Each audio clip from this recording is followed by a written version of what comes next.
everyone is dead. Oh, I already have that D20 up. To recap, there was a war between America and China. Most of the planet has been nuked. Most of it.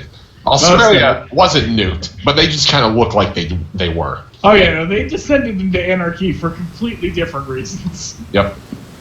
I like to believe, I think we've already talked about this, choosing to believe that Mad Max exists in the same universe, but they just collapsed of their own, like, not necessarily of their own volition, but just for completely different reasons. Mm.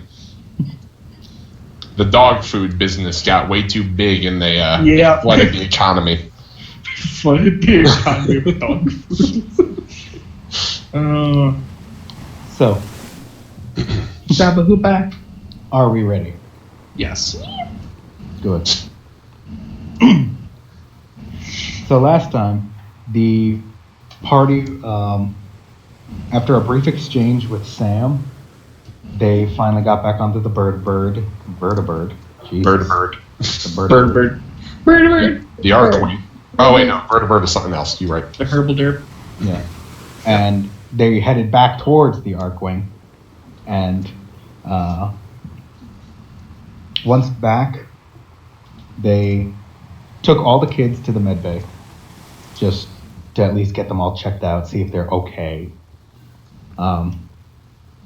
George put his arm in for an upgrade, so to speak, specifically an armor upgrade. Yep. And that will take 3 days to finish. Yes. And after he puts his arm in for the upgrade, George took a little walk to the settlement just to see what happened to it. And at the center of like the communal bonfire, it was, I wouldn't want to say elected, but it was unanimously agreed upon by the citizens after, I wouldn't even call it an impassioned speech, but a speech from George, that George is now the leader of the settlement outside of the Arkwing. And that's pretty much where we left off. Yeah. I know George is spending the night trying to gather what remained of the building supplies just into like one. He's trying to set up what will be a build site. Okay. I remember that's what we said he was doing. He was just spending the night hauling wood and metal into one central location. Yeah. Is everyone else at this point like sleeping, or do you want to do something? I can't personally remember what Lucas was doing prior, so I'm just gonna say I'm probably sleeping. Okay. I know Nancy was with the kids last. Yeah. I think she's gonna stay with them and maybe even just by accident fall asleep over there. Okay. If somebody wants to wake her up and be like, hey, get out of here, go to bed somewhere else, she'll probably just go somewhere close by. I think Lucas and Charles were together, I believe so. and I think Vlad was with Nancy. I think. But That for the sounds sake of correct. argument, we'll say everyone except Nancy, because they would have allowed her to sleep there with the children, on the off chance that they woke up. But Lucas, Charles, and Vlad pretty much just go to the barracks and fall asleep.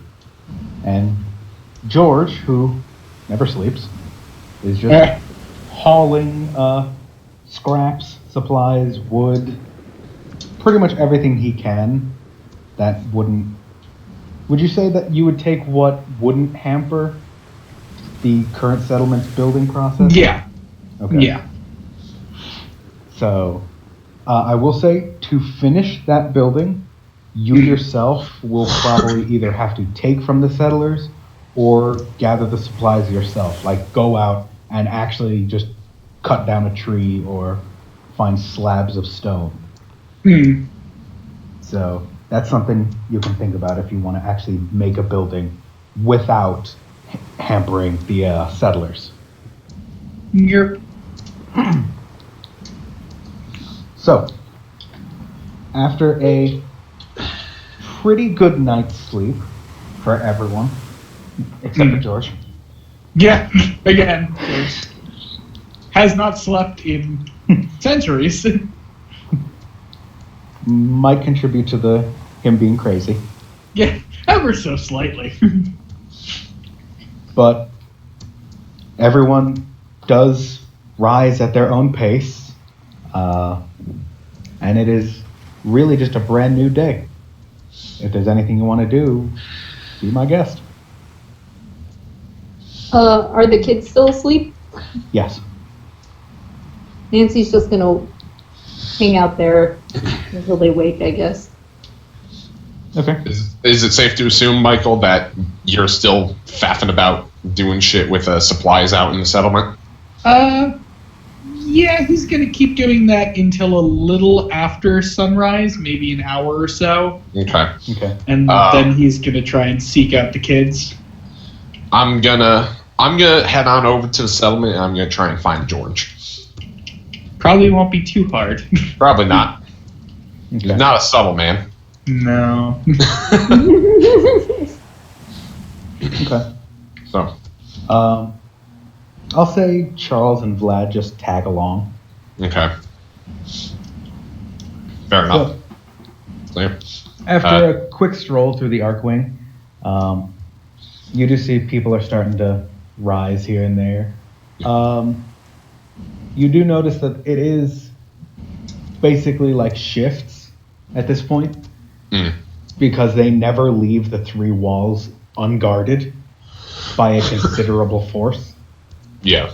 So they're essentially just swapping out, like, half of the people that were out there are coming in to sleep, half of the people that were sleeping are going back out. So everyone is doing something. Yep. Mainly just guarding. Yeah.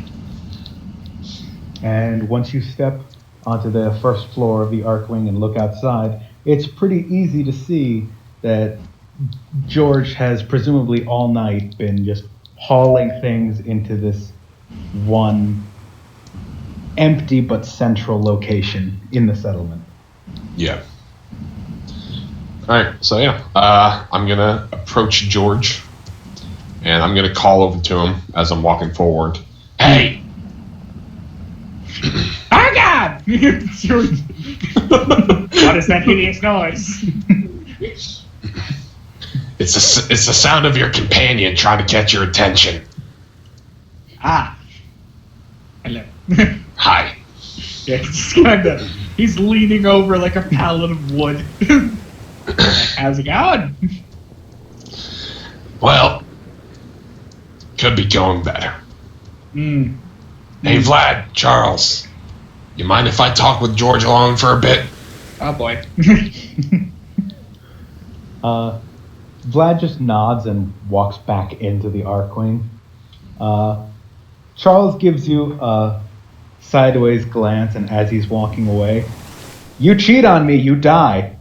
He probably doesn't have a dick. George actively calls out, I was about to say I don't.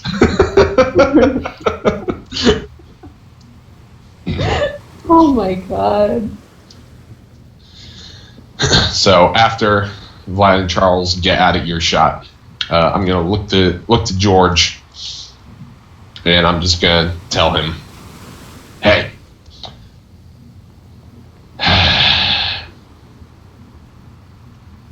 I should let you talk to him." It is fine. George kind of just like sort of looks away. He's just kind of. It was a selfish thing to want. So yeah, I'm mad at you for not respecting my wishes, but at the same time, the wishes weren't exactly meaningful. Regardless, I'll try to keep a mind open for the future. Fair enough. If you ask for that sort of a thing to occur again. Fair enough. Alright. You want help moving shit, or are you fine right now? I think at this point my problem is less moving the shit and a lack of the shit. Hmm. I need more stuff. Well, we still need to fill the Arkwing with fuel. That is What? true. I don't think we're going to be getting it off the ground anytime before this special date that's coming up. Well, we can work on that.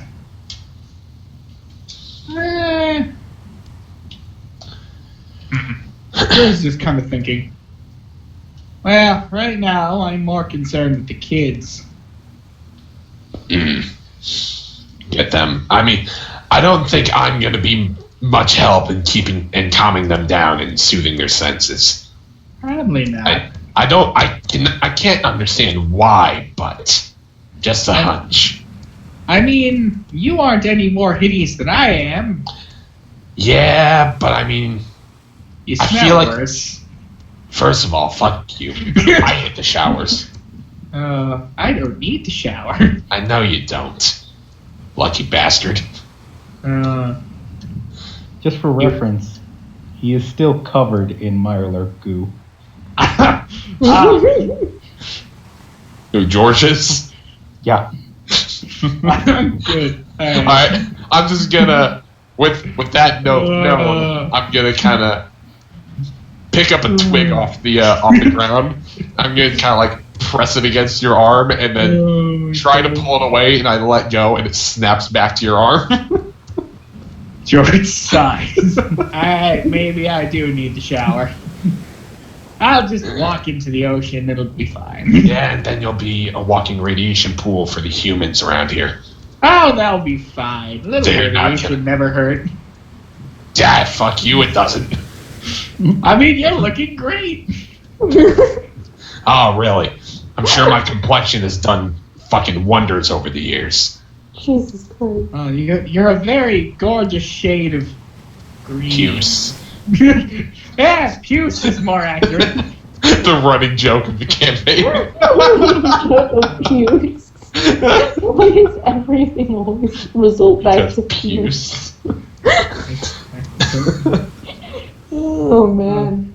Either way, George kind of surveys his work, looks around. Is the town or is the settlement bustling yet, or are people still kind of waking up? Right now, everyone's really just starting to wake up. The only people that are actively awake are the guards. Yeah. George will just kind of nod and start heading back toward the Arkwing. I'm gonna go check on the kids. I'm assuming Nancy stuck around. Watch my pile of random crap for me. Sure. If it tries to leave, shoot it. I'm skeptical that it'll try to leave, but I'll take your word for it. You shouldn't be. Oh my god. Get out of here, Bucket. George kind of stands for a moment, rummages through his pockets, and he pulls out the Babble Snook and tosses it to Lucas. Here, if you get bored. And this random piece of garbage. Okay. I kind of look over the book, and I just kind of look at him. Not much of a reader. I'll hold on to it for now. I know he's clever. Oh, maybe Nancy will like it. I find Nancy is, no offense to Nancy, I find it less likely that she can read than you can read. Fuck you. We were both in military, Bucket. I'm pretty sure I can read. Yeah. And just for the record, Right? Nancy can read, right? Yes? No? Yes. Okay. I will say, for the sake of, unless very obviously otherwise, it's generally assumed settlers can read. Okay. Good to know. Good to know. If your intelligence is either neutral or positive, you can read. At least common. What would be considered uncommon? Russian, Okay. Spanish, Chinese. I feel like Spanish, to be perfectly honest, I feel like Spanish might have survived because it's prevalent Not in the enough. 1940s. Well, yeah, I suppose. If we were further south, Or wait, I no, would say, the fucking bombs dropped in the 2020s. Yeah. All right, maybe. I would say definitely further south. I would consider Spanish probably at least as common as English. I mean, at this point, you don't know. Yeah, I don't. I'm just saying, like, because the two languages are spoken by enough people in that area that if English survived, I would assume Spanish also survived. Mm. Either way, yeah. So, back to Nancy. The So- soon-to-be owner of the Bapley Dink. Jesus. Wait, did Lucas give it back to George? No, I took it and put it in my pack. Okay. Oh, gotcha. Uh, What even is that book? The Bapley oh, Dink. it's evil. It's evil, but none of us canonically know that it's evil. Okay. It's just a book. He shut it right now. Stop He that right now. said now. We all know it's evil. The only one who canonically knows it's evil is Truffles. And Truffles is apparently apathetic towards it. As the kids would say, he's in it for the lulls. I do like to believe that Truffles isn't necessarily evil. I Like do. he's all powerful, but he's just Really kind of- apathetic. yeah, he's just super like he's been on this plane of existence so long, he's just bored. It's like, hey, I guess I'll be a dog. And he's perfectly satisfied just being a dog. So, Hasn't been this one yet. Lucas, you're just staying outside? I'll scrounge around as best I can to find anything that George might have missed. Do you want me to roll an investigation? Based on the state of the settlement, you really don't have to. Okay. It's more of, do you want to take from what looks like pre-plotted out land? No. I want. I'll. As the settlers are starting to wake up and start getting to work, I'll see if I can help them out with what Okay. they. Sound fair? Zone take. Yep. Cool.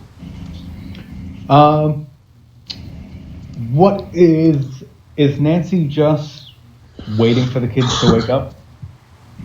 I mean, she's kind of playing with Truffles a little bit. Nothing too crazy, just kind of like, go fetch this, and he gently jogs to whatever she threw. I imagine it's probably like A fully What loaded she- gun. yeah, a fully loaded gun. You know, Fully formed knot. safest things. Truffles picks up the gun, pulls the trigger. Like as he picks it up with his mouth, the trigger pulls and it fucking just shoots one of the medics in the head.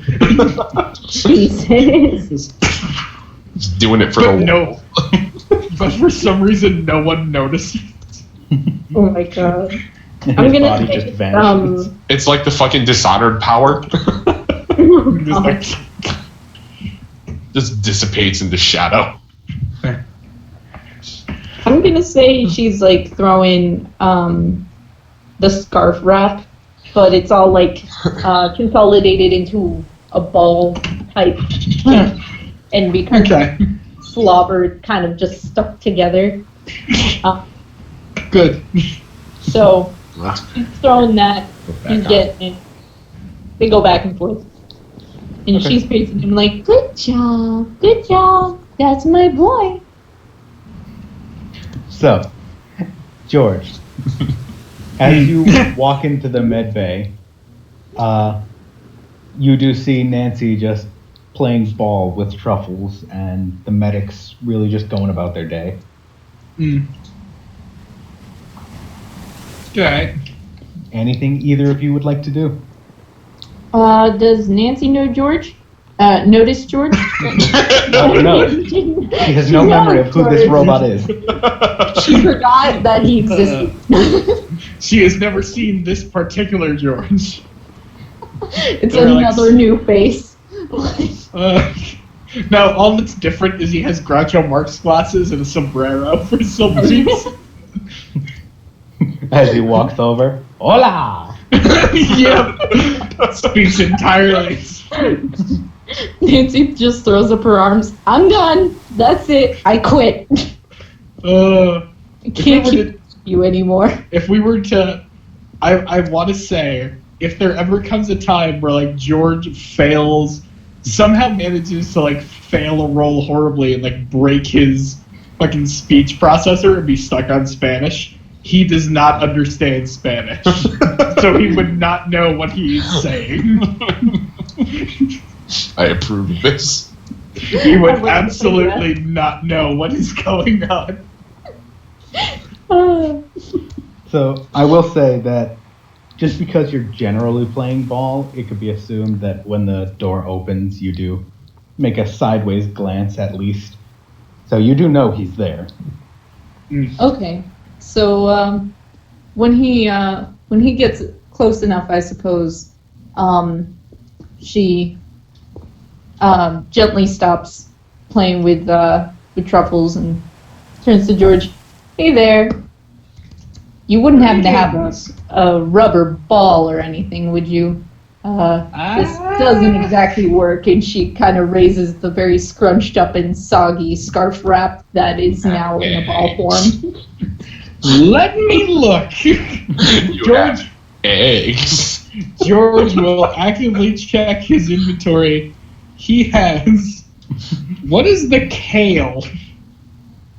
The what? How is it George? spelled? The CAEL.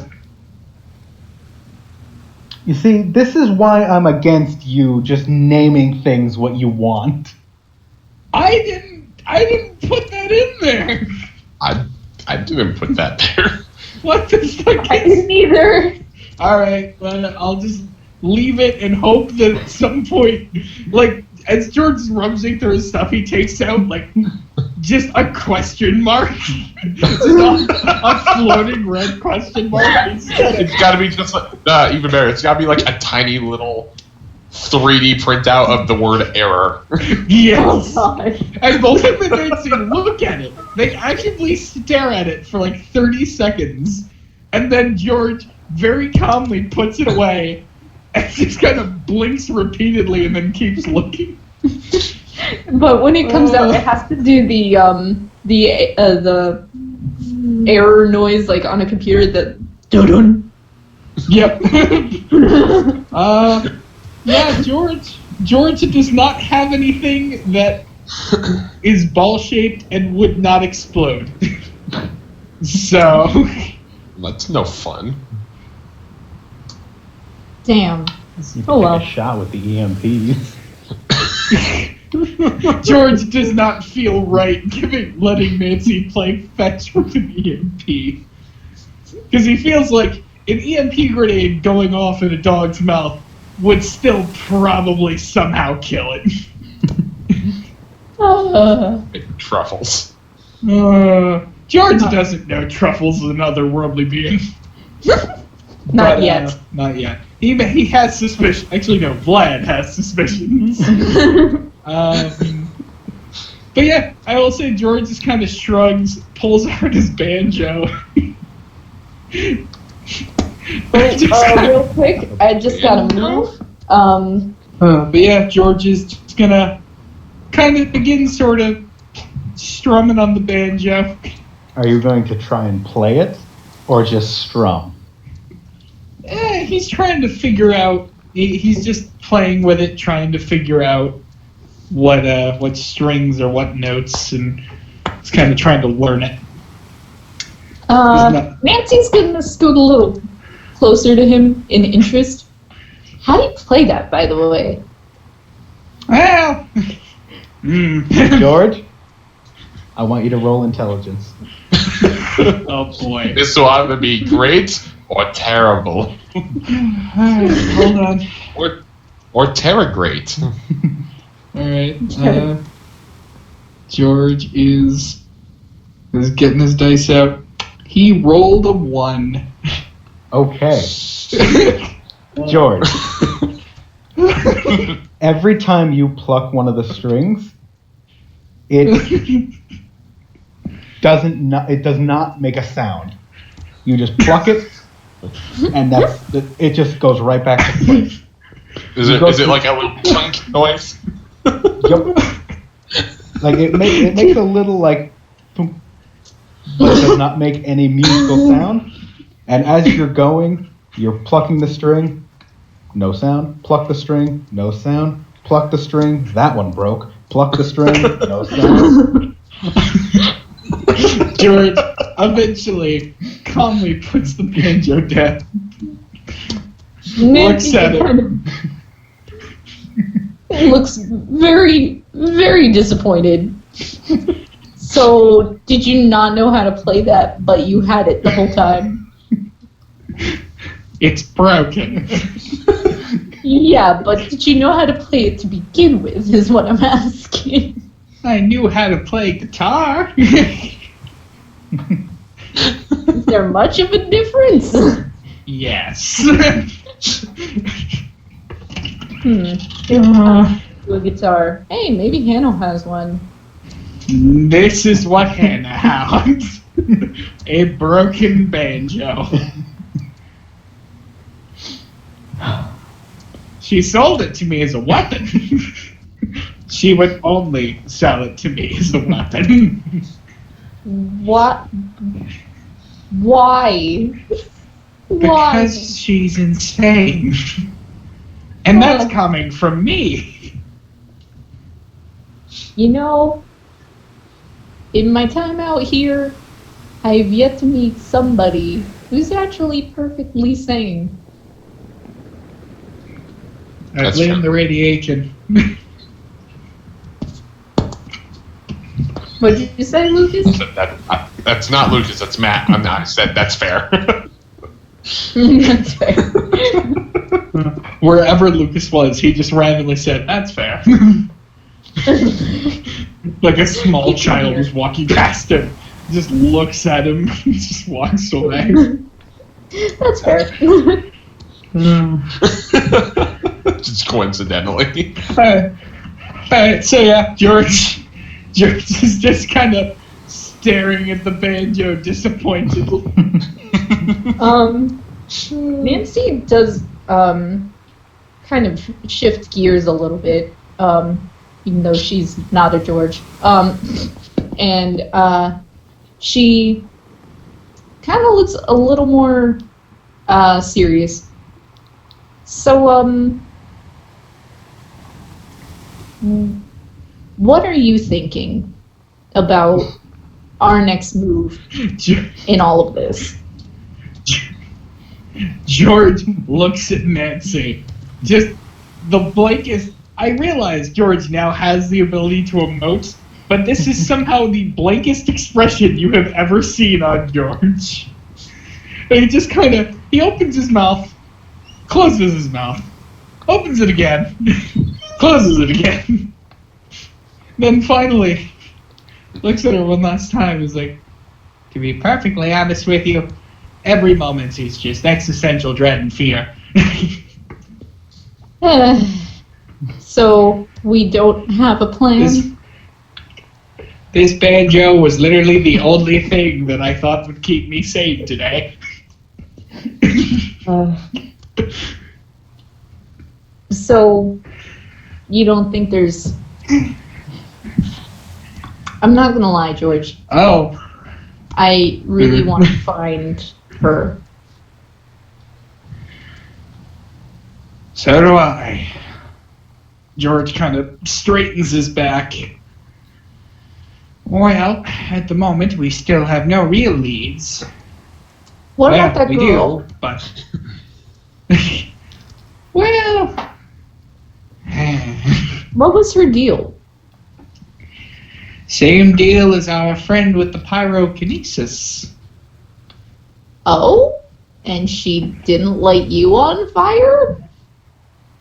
Well, okay, let me rephrase that. Same group. Okay. What is this group? There, George kind of puts his hand on his temple and is just kind of like, okay, well, look, I'm getting off of half-baked theories and what little information I have, but so far as I can tell, there's some group of mutant slaves somewhere in the ocean who seem to like their masters, whether that's through coercion, mind control, or who knows, maybe their masters aren't actually as terrible as I'd assume. Whatever the case, the two that we've met have had frightening abilities and extreme loyalty.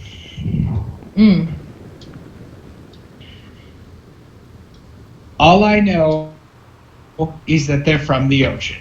That's literally it. So, about my sister, do you think she's with them, or do you think she's in some other place? Like, what is your theory right now, man? I just need something. Anything. I don't care how crazy it sounds. As long as you got something to back it up. The taking people. Yes. I come up with something better. The mutants are... They don't seem to know if they're friend or foe. Like, it's kind of a neutral feeling. I think the nightmares... I think they're neutral toward us, too. I think that the nightmares are the ones bringing people to this mutant group. Why? I don't know. If I'm even remotely accurate, I also don't know.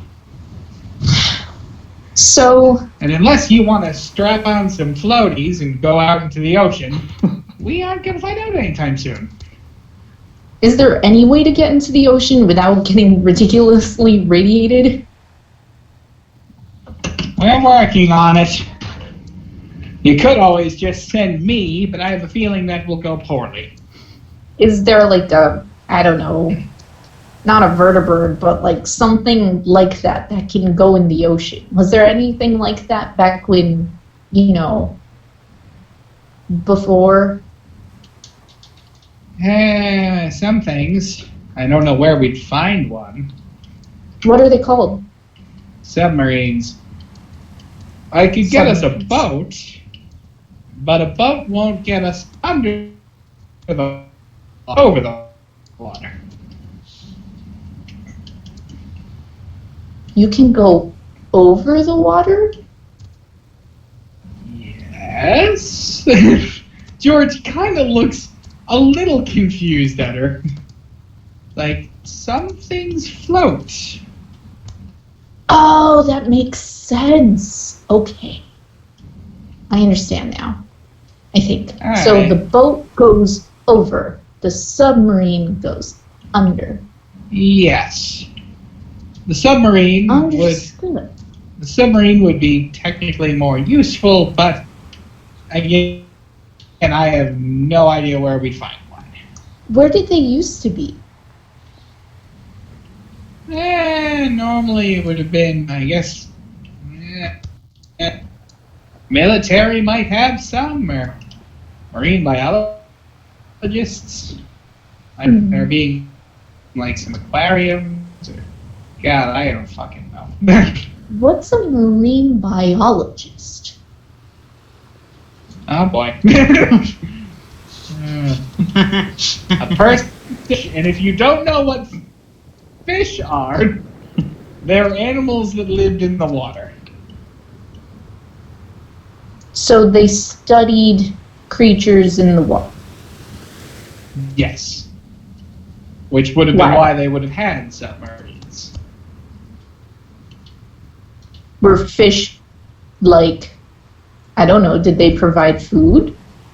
Or were they just kind of cool? Some people like them. You could eat them. Well, some of them. Do you think fish are still around? Benny shudders ever so slightly. Oh Memories of boy. a death porpoise. George has definitely encountered at least one death porpoise.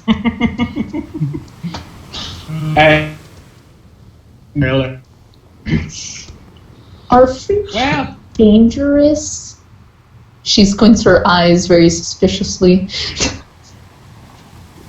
in this world, Nancy, everything is dangerous. That is very true. You ever picked a fight with a Brahmin? It'll fuck you up.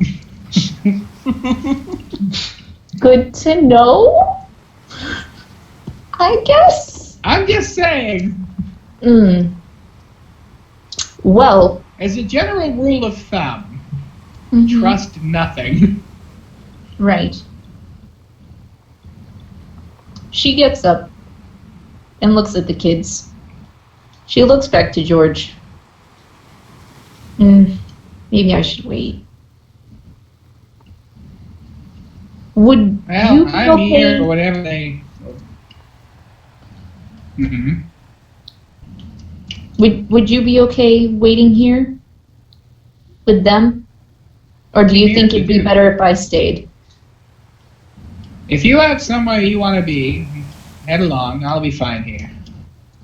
All right. I'll come back later.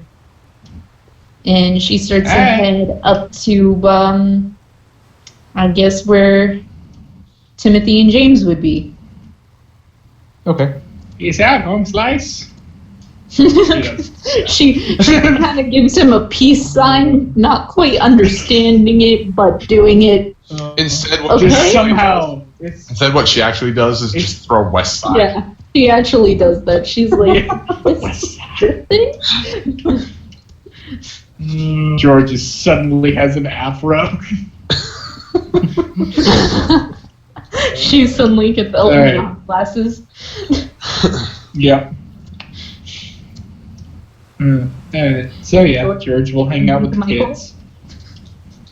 Okay. Yep. Nancy, you're Yes, going to be sir. going up to Timothy and James. Yes, sir. All right.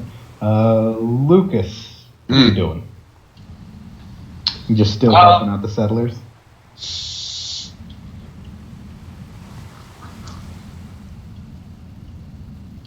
I don't know.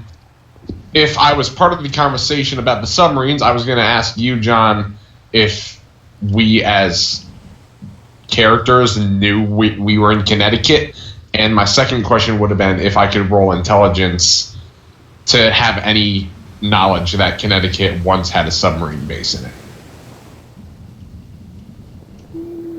For the sake of argument, generally, Lucas and George do know there is, or at least was, a mostly naval military base in Connecticut. And they do know that they are in what used to be Connecticut. Okay. Cool. So don't if really the know where it is. conversation were to come up again, Nancy or George, we could discuss that and be like, hey, if we're alive in a couple of days, we could try going this place, maybe, or finding it perhaps. I bet I think the Brotherhood might I bet the relatively small archive of knowledge and history that the Brotherhood probably carries might have maps of the area throughout the years.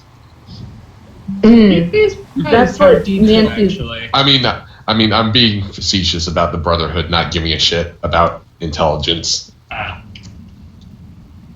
Yeah, if I recall correctly, in Fallout 3, John, didn't they have like a massive archive? Yep. Yep. So Yeah. if you have a pre-war question, you ask them, they will probably have an answer for you. Wonderful. Cool. What is up, dog? Father, it says up dog. What is this up dog you speak of? Oh my I don't god. know, but... Or no, I fucked it up, God. but... I know what you're... Yeah, we get the Oh, man. All right. I mean, for sake of argument, I don't really have any incentive to not be helping the settlers right now. Okay. So, So far as I know, no one in the party realizes what happened last night. No. No one knows George is the de facto leader.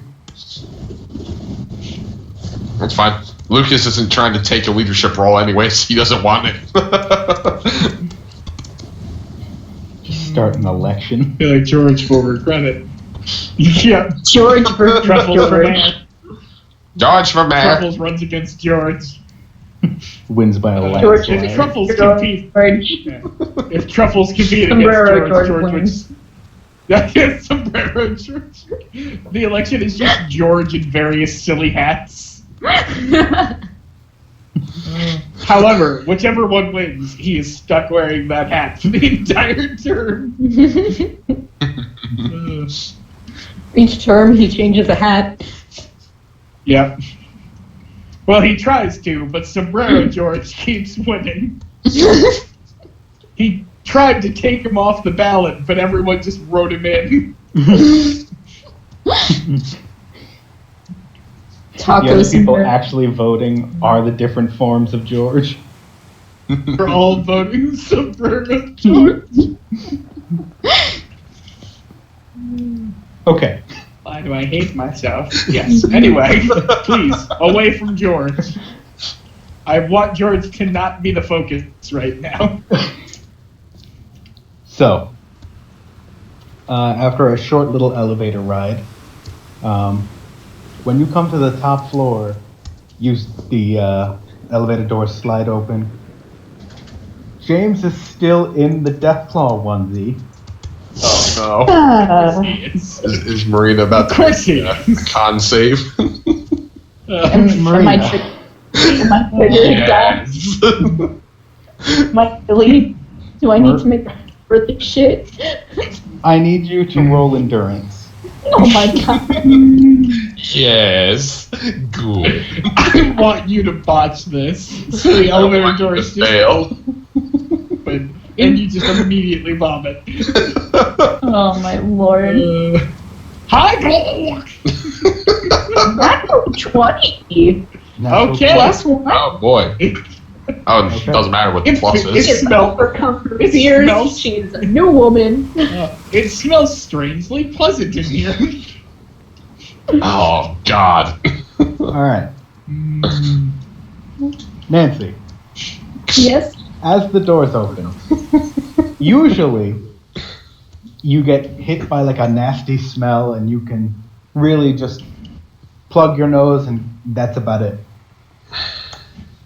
This smell, it's as if it is physically in the room. You can really feel it. I'm gonna take my headphones off. Michael, All right. actually text me when it's done. Mm-hmm. Okay, then. Alright. Oh, boy.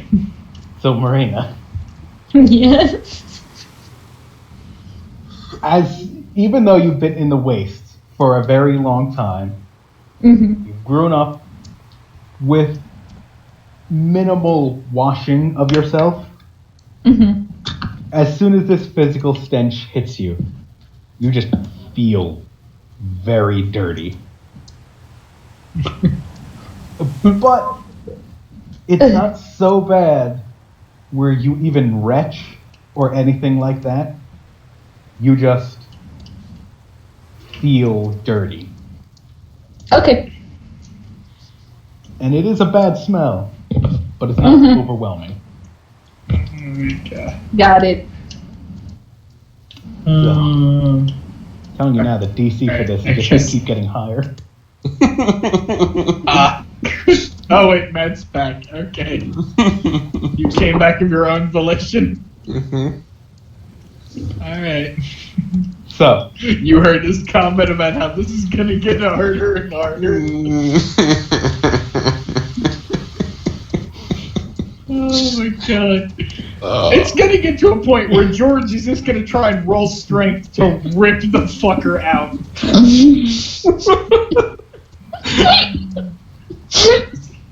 And if George's history with strength rolls continues, he will somehow roll a nat 20. Oh, God. James, why? He's stuck in it. No, he's James, not. why not? He's No, not he is stuck in it. in it. He's not. Yes, he is. I fully believe that he is. He can get out of that anytime he wants. The problem is he doesn't want to. Oh, I'm stuck. Oh dear. I guess I have to stay in my I epic ass actively asked movie. Are you able to get out of that? And he said, yes. Okay, why not get out of it? I don't want to.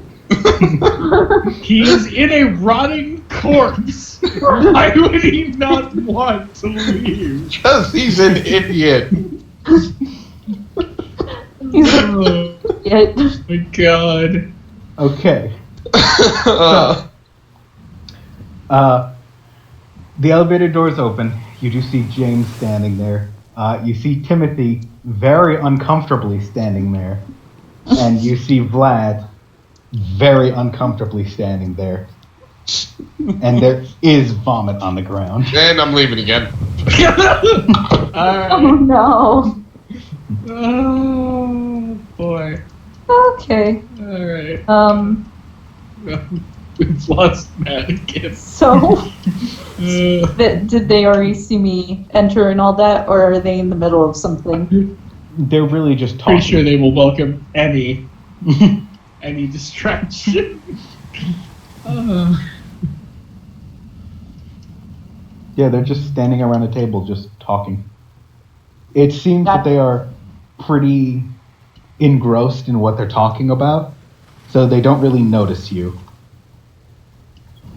Nancy's gonna not like intentionally trying to be sneaky about it, but she just her footfalls are very quiet as she approaches them, and she figures it doesn't hurt to kind of listen in, but not be like too nosy. I would say do make a stealth roll. All right. And I guess at this point it would be mainly just stealth, yeah. All It right. doesn't really Would that fall be under any of the my categories. would that be agility added? Yeah. Or Yeah, agility. that is 15 plus 3 is 18. +3. You have a +3. Jesus. Yeah, she has the ninja. I am a ninja. Our medic is stealthier than our fucking rogue. The stealthiest medic. This party makes no sense. A bard who has nothing but a broken banjo. A medic who has so far killed her only patient by punching him repeatedly. I've had other patients. You tried to put gauze on a robot. I also ripped somebody's eyeball out, but we're not talking about that. Yeah, I guess not. Okay. Yeah. So, As you approach, they really just do not see you. Okay. And they don't really hear you until you would like speak up. You can get fairly close because James has his back to you, and Timothy is on the left of James, Vlad is on the right, and they're just looking down on the desk at a scrolled out map. And at this point, all you can really hear are just, I don't want to say ramblings, but just little tidbits here and there of Vlad pointing to something on the map and occasionally saying, well, we could go over here if we needed to. I don't really know much about this, but that place looks safe. And you hear an occasional, like, hum from Timothy. James is just looking at the map, and oddly enough, as he's swaying his body to look at the map, his tail is wagging.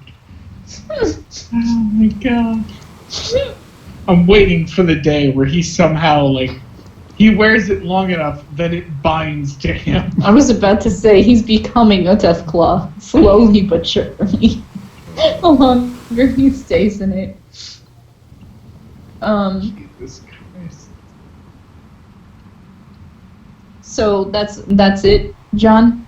Primarily just pointing to different locations on the map, saying this could be a good spot. This could be safe. I don't know much about this place. What's happening over here? And then an occasional small conversation like Timothy's just explaining the layout of the land of different areas. Nancy, still keeping a fair distance from James. It's wise. As we all should. Even George knows to stay away. She finally speaks up. Greetings, gentlemen. May I have a moment? Vlad looks back to you very shocked. Timothy and James calmly just look at you, and you have their attention. Hey, sorry to interrupt. But I was wondering, and I just learned what these are a minute ago. I don't know if you guys have heard of them, but do you guys know of any location of a submarine? Vlad looks lost. That's And just Vlad in general. Yeah, I would say that's his standard.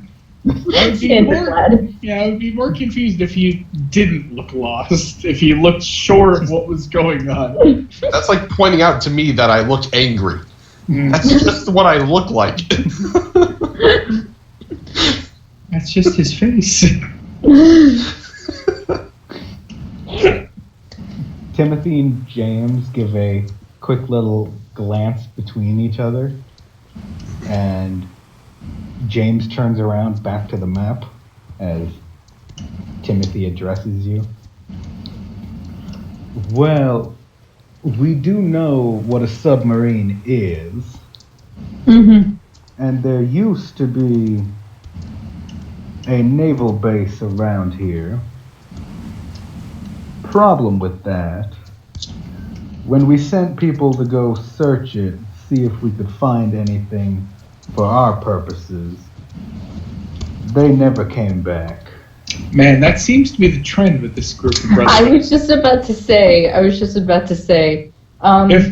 Nancy looks concerned, but not out of hope.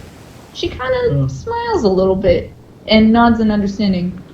Okay, thank you. Do you think not to, degrade the poor persons that were lost, but do you think our group might be capable of coming back from such an escapade, given what we've done all so far.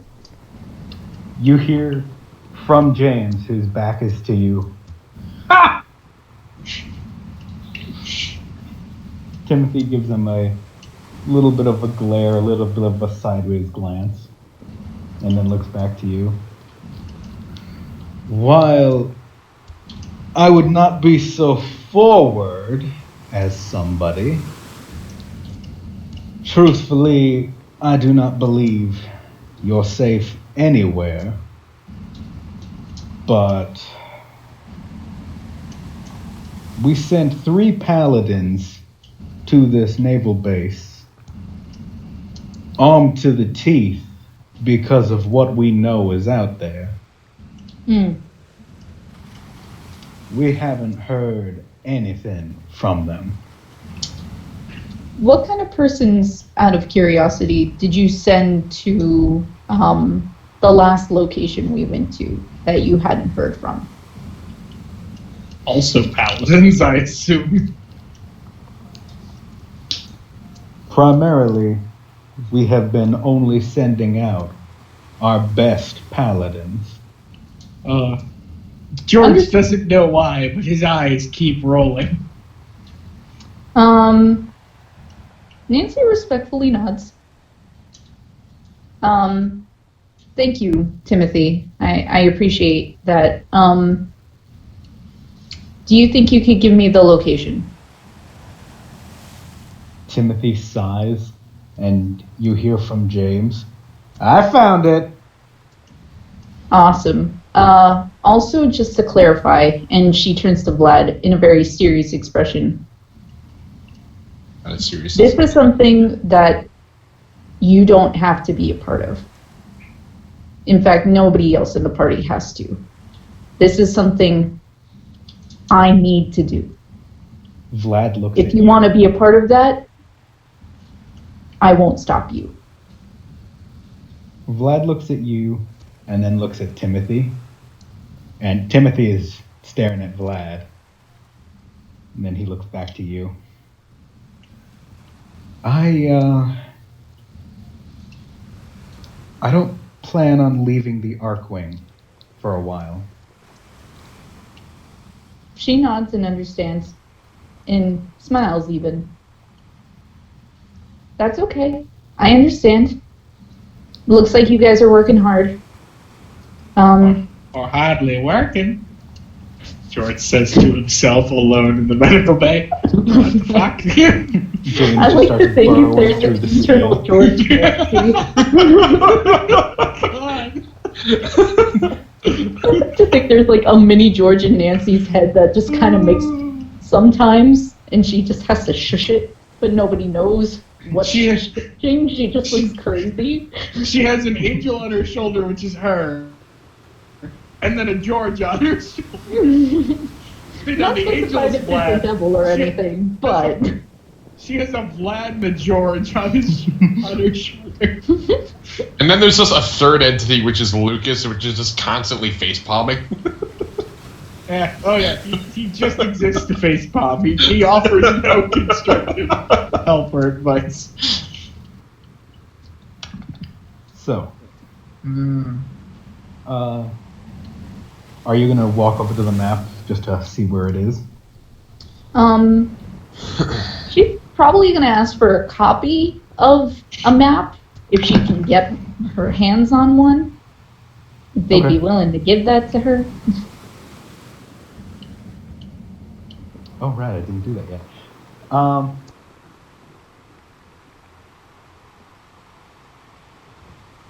Looks down at his Pip-Boy. He starts fiddling around with the Pip-Boy a little bit, and you do hear little beepings coming from it. Then he unlatches it from his arm and walks over to Nancy and just gives it to her. Oh, is this a physical copy? Yes. Ah. Well, the Pip-Boy is a versatile device. So he hasn't given you a map. He's given you a wrist-based iPhone, essentially. Oh, pretty so much. what, is he giving me the Pip-Boy? He's giving Yes. you the pit bull. Yeah. Oh, I thought it was printing out a map. I was like, say No. what? Is this like a Kodak camera? And he And- just looks at you, a little worried. I put the location in here. You can go if you want, but just don't die. She smiles very appreciatively, and before taking it, kind of looks at him. Are you sure you want me to take this? And she kind of glances at Timothy, like, not saying it out loud, but her look kind of says, you sure you want him to give this to me? Kind of look. Timothy gives you more of an indifferent shrug. Ah, the indifferent shrug of Timothy. The indifferent shrug. And Vlad just says, no, I'm not sure I want to give this to you, but this is important to you. At that, Nancy, to keep herself from, getting too emotional, just flat out hugged him. Yeah, definitely. That's how you thank somebody in this rough part of the town. Muchas gracias.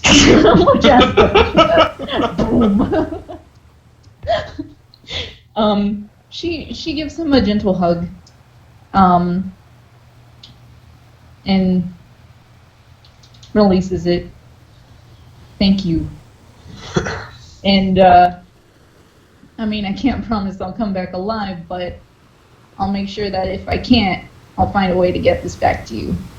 But I'm sure as hell not planning on dying. Vlad I don't think many people plan on dying. Vlad kind of lowers his head, and he does give you one last hug, and he kind of looks sad as he gives this to you. Just, I don't want this back, and he taps on the Pip-Boy. I want this back, and he pokes your head. I know that's meant to be cute, but it's such a Vlad thing to do. Just like adorable. instead of like poking where her heart would be, he just pokes her Pokes brain. that head. I want the codes. Nancy flat out starts laughing, but crying a little bit, and it could be taken as someone crying because they're laughing too hard, but in this situation, it's fair to assume that it's for other reasons as well. Never make assumptions that Vlad understands social cues.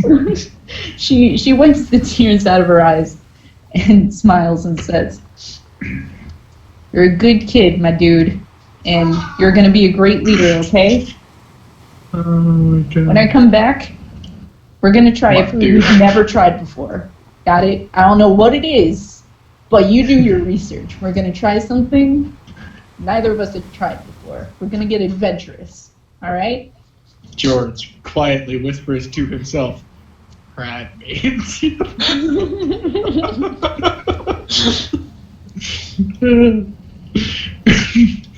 By this point, the medics are starting to become concerned. Vlad just looks very confused. You should. He's not sure what a crab is. He's not even sure what meat is necessarily.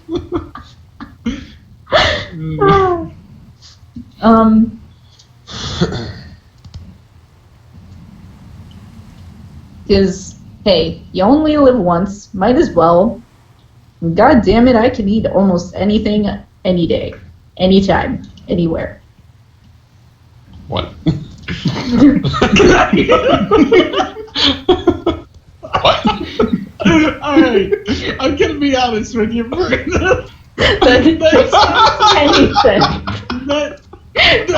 I had an idea in my head of what I wanted to say, and it came out completely wrong. Is Nancy having a mental breakdown? Honestly, I'm sorry. My room doesn't have any we have air conditioning at my house, so my reaction of brain just is melting. solitary.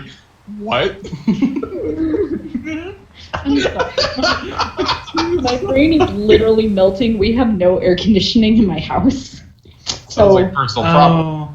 I'm like, yep, that's... Well, her parents don't believe in air conditioning. Yep. It's like vaccine. They think the air conditioner modifies the air particles. They think it maximizes the toxins in the air. Yeah. No.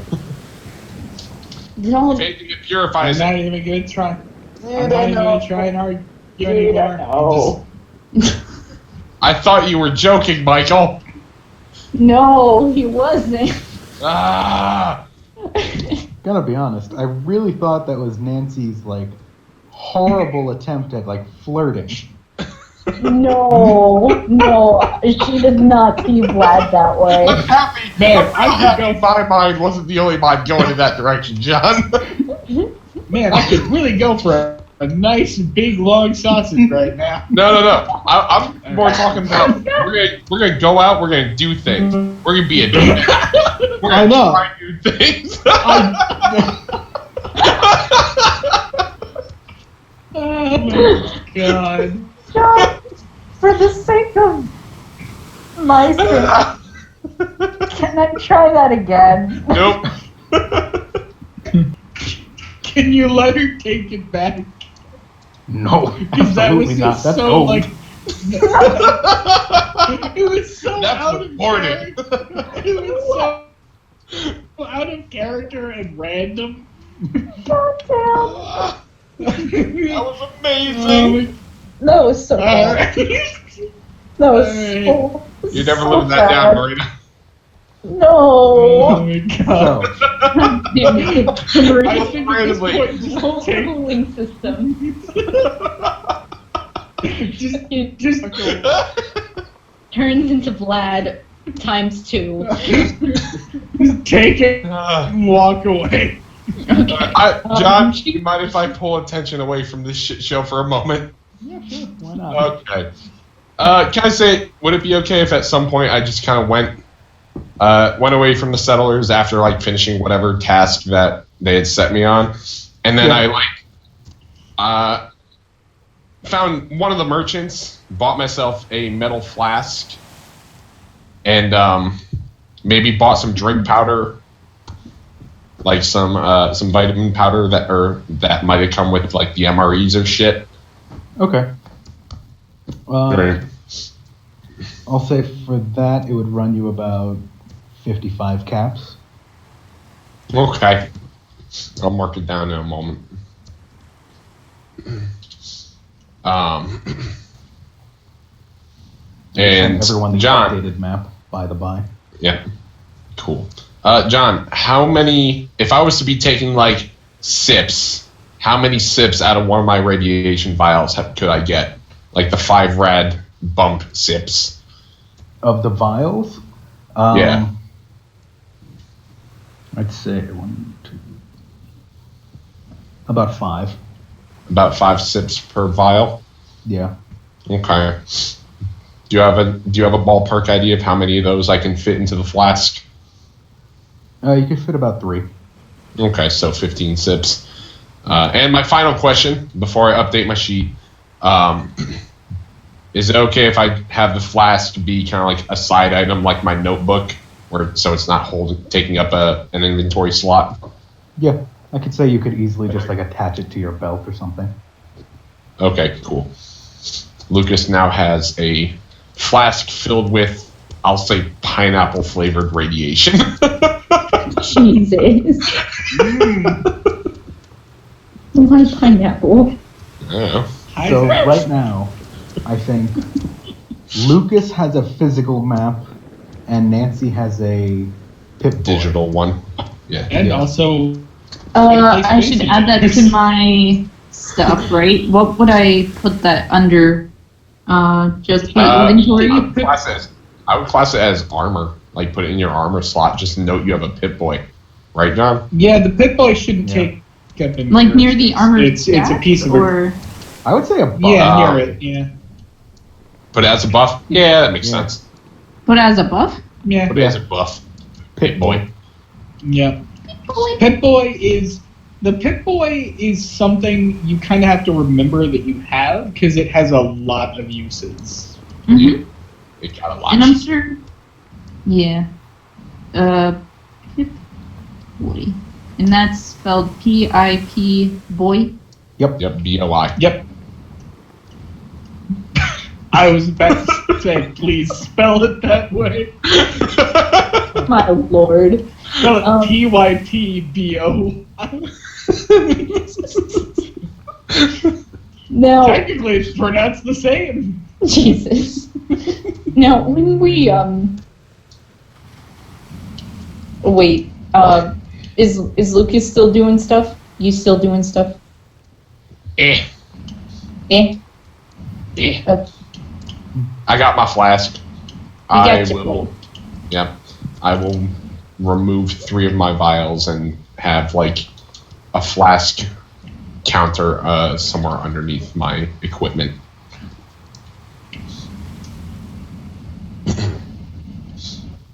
So what else would you like to do, Nancy? Aside from erase everything she just said, you know, do what you will. Assume whatever you want to assume is still said or not said. They're just looking at you confused. Gonna say, God damn it. She's gonna say as like, I guess the last parting words. Ibzab. You're not allowed to get hurt while I'm gone. Because I'm your medic. Got it? Just come back. He broke his leg. Lucas gets a shiver down his spine. And she kind of turns Vlad away. Turns her and Vlad away from Timothy The and prying Jane. eyes of... Kind of. And no offense to the medics downstairs, but I would do a better job. Just Would saying. you? That's right.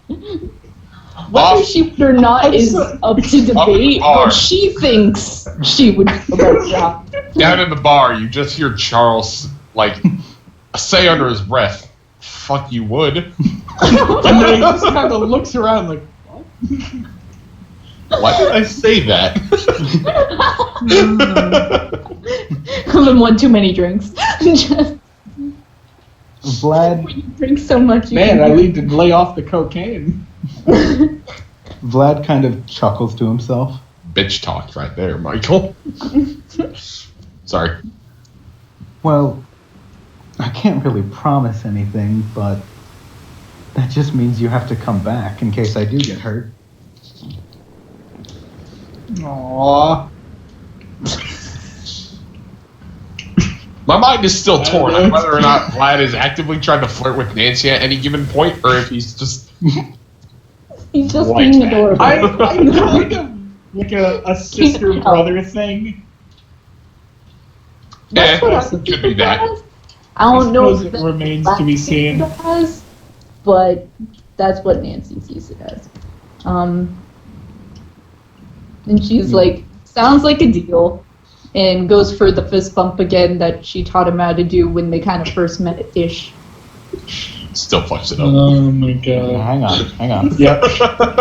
He punches her in the face. Good. Knocks her out God, cold, what happened? breaks the Pip-Boy. Oh my god. And so Nancy's great adventure began. That didn't sound good. So, And he was killed in one hit. he does manage to remember how to fist bump you. Okay. Punches her in the face. Okay. He just executes it very poorly. Oh, He does boy. his best. The boy He does tried. his best. The boy did he punch her? Is what I need to know. No, he still did the fist bump, but just awkwardly, and is kind of waiting for you to do things first before he does it. Okay. So she fist bumps him. Goes, yeah, you got it. You remember. Don't you forget while I'm gone. And she starts to head out. Okay. What was your name? Who are you? She also waves to Timothy and James. Thanks for everything. And looks to James. If we don't ever see each other again, please promise me that you'll at least get out of that thing before you die. Please. He just looks over and his she- shoulder at you. just come on. Please. Live by the Death Claw onesie. Die by the Death Claw onesie. And she heads out. Okay. And real quick, because I just remembered this, sorry. She shouts to Timothy as the elevator is going down, "Fellow badasses!" Because that was an inside joke way earlier. God. I don't Okay. remember this, but I do. okay. I'm Okay. glad somebody remembers that one besides me. Alright. So, what is Oh, everyone doing right now?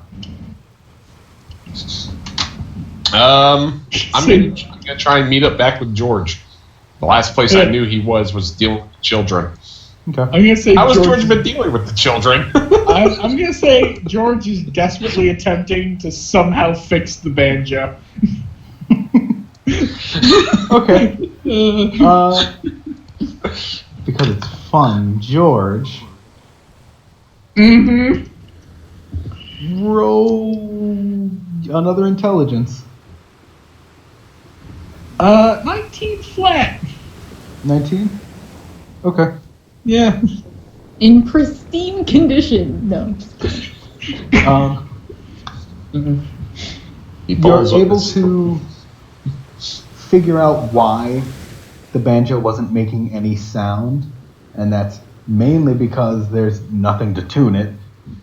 The strings are very old, and obviously 2 of them are broken.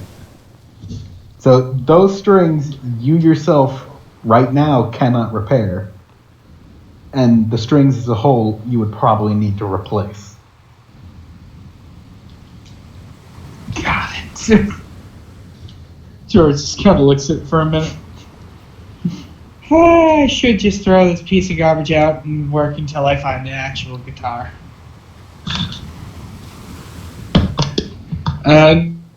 He looks over to the kids. What are the kids doing? The kids up yet? The boy that was alright, they're all still sleeping, but the boy that had his brother killed, in his sleep he is just slightly crying, like there are tears rolling down his cheek. George walks over and just kind of puts his hand on his shoulder and just kind of tries to sort of just comfort him as best he can. I mean, he's asleep. Seems pretty Yeah. comfortable to me. He just kind of holds him and hopes that will help. Okay. I'll say for these purposes, Nancy, are you going back to George? Yes. Okay. I'll say that Lucas got there first, because he Okay. wasn't really doing anything. So, Lucas, as the elevator doors open, you see George just holding the boy that lost his brother.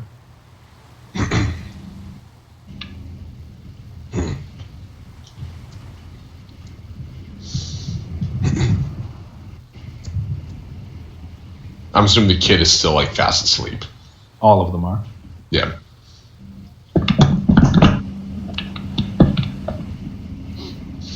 I'm just gonna be quiet. I'm just gonna walk over and sit next to him. Okay. George, do you acknowledge that he's here, or? George kind of nods at him. Okay.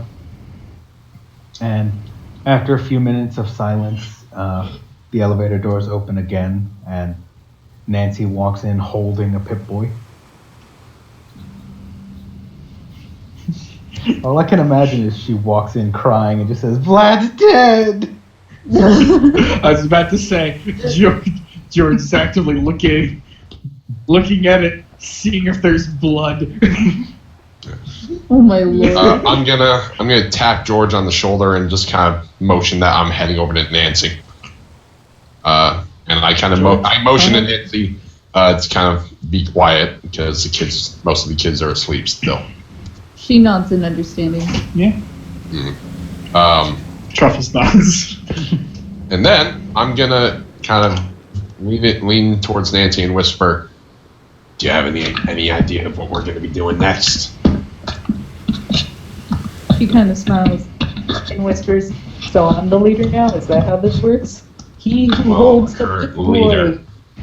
Actually, yes, technically, the Pip-Boy was the symbol of leadership. So by all technicality, yes, Nancy is currently the leader.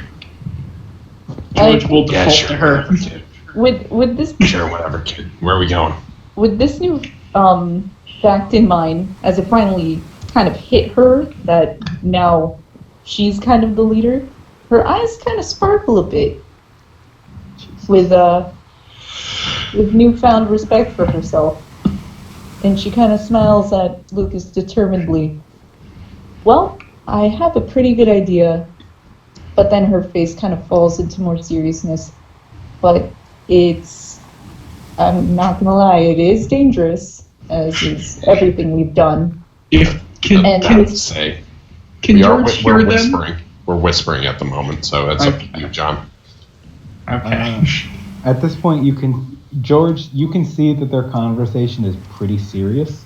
So if you want to walk over, you can. If you don't want to, you don't have to. No, he's gonna stay there with the kid. I was just gonna say, if George could somehow hear them, he would laugh silently. Because literally everything we have done has been dangerous. I mean, everything we've done has been dangerous so far, but this is something I don't want to put you guys in danger for my sake. I've already put you guys in enough danger as it is. You kidding me? We've put you in more danger in the past week than you've ever seen in your life. That is very fair. But This I is like came a out daily here- occurrence for us. At this point, at least. but you kept me alive. You are I mean, sure, short a I lost a leg. leg, but if I hadn't met you guys, I have a strong feeling I If you would. hadn't met us, you probably would have kept your leg. If you hadn't met James, you would have probably kept your leg. Technically speaking, she'd be dead right now. Along with the entirety of her settlement. Yeah. Well, no, because she yeah. still left her settlement. So she could have just wandered. And then she would have either inevitably been killed by the wildlife, a raider, captured by the stalkers, or killed by us. Possibly.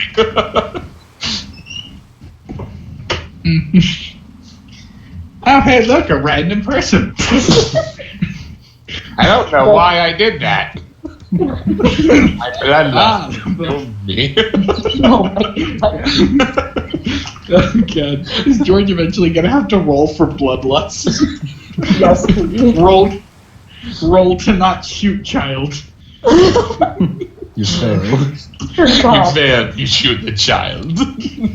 Roll damage. In that voice too, it has to sound like a small vampire, just like. Good. Roll a 3. You severely harm the child and scar him mentally for life. Jesus. Good. Anyway. But going back, Nancy does clarify. If you guys want to come, I'm not going to stop you. But I do want you guys to really think about it, because Timothy did say that they sent some guys, and guess what? They haven't heard back from them since. Tell you what, Nancy, wait here for a moment. Okay, I will be. I kind of motion for her to. I as I'm turning, I do like an additional hand motion just to kind of wait.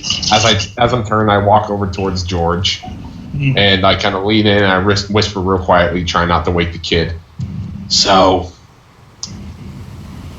apparently Nancy got a mission from Timothy and James. Probably more so Timothy, honestly. Hearing this, George She kind says of... it's going to be dangerous. She also says we don't need to go if we don't want to. And to that, I'm going to say, we're going. I don't care what your answer is. George does a shush motion, gently returns the child to the bed, and walks over to Nancy. I will say, at this point, the elevator doors do open, and Charles walks in his medical outfit. Alright. Oh, hey, Charles. Charles. Charles. Can we call him Charles? This is Nancy actually asking this. You will I not want call to him Trails. Oh. Charles. Locus. Oh dear. Vlad. George. Gerg. I prefer Gerg. Gerg. Gerg. Nancy. Vlad. Truffles. Truffles. So, Oh no, it's just truffles. Charles does give a nod to the party, but walks over to the other medics and just starts talking with them a little bit. So you do have a moment before he joins you. Okay. Nancy turns to George and Lucas. This is my mission, and as I said to Lucas before, you guys don't have to go. Like hell we don't. Why wouldn't we go? Because it's dangerous. I mean, Nancy. done dangerous things, I know. But seriously, I wouldn't be able to forgive myself if you guys died trying to help me with one thing when you could do so much more good here. George puts both hands on Nancy's shoulders. You only have one hand. Puts one hand on Nancy's And she feels another hand, but it's not actually there. He's got a phantom limp right I now. will say, hold on. I will say, you see George's nub move as if it was trying to do that. That is disturbing as fuck. Whatever the case, George puts his hand on Nancy's shoulder. Her dead in the eyes. Let me guess. Brotherhood told you this would be dangerous?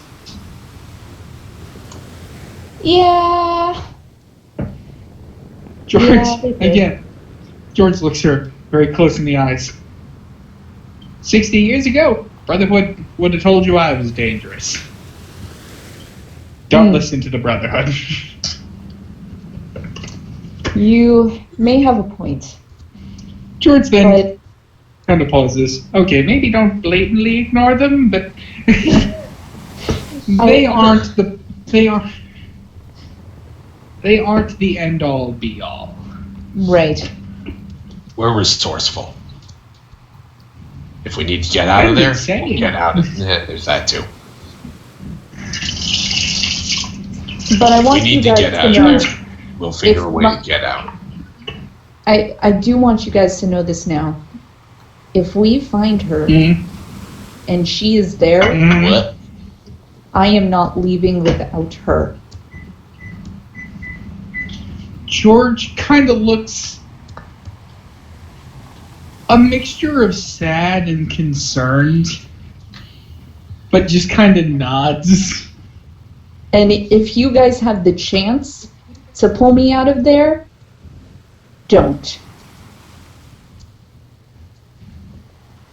The look If of she is sadness alive. and concern continues. If she is alive and she is in there, do not pull me out of there if I cannot make that choice myself. You guys have to promise me this. I will fight through the fury and the flames to save that little girl. And then George looks at her, serious but still sad. But I'm telling you right now, if I make the judgment call that there's no saving her, you're coming with me, like it or not. Because you won't want to go.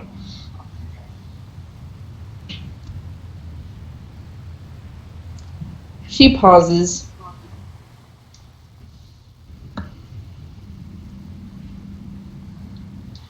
If we both deem her unsavable. Alright. Either way, George kind of looks back at the kids. I'd like to wait until they're up, at least. I was going to suggest we perhaps wait a day, collect supplies and anything we need, and do whatever else you guys need to do before we leave. I do want to spend some time with the kids, because they've been through a lot. So, I'm sorry, he broke up for me. I couldn't hear him. What? Say what? George said, so have you. So have all of us.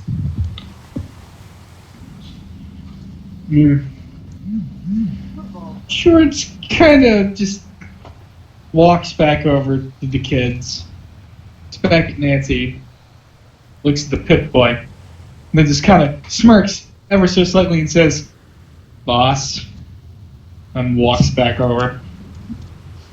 Nancy smiles and turns to Lucas. Badass boss.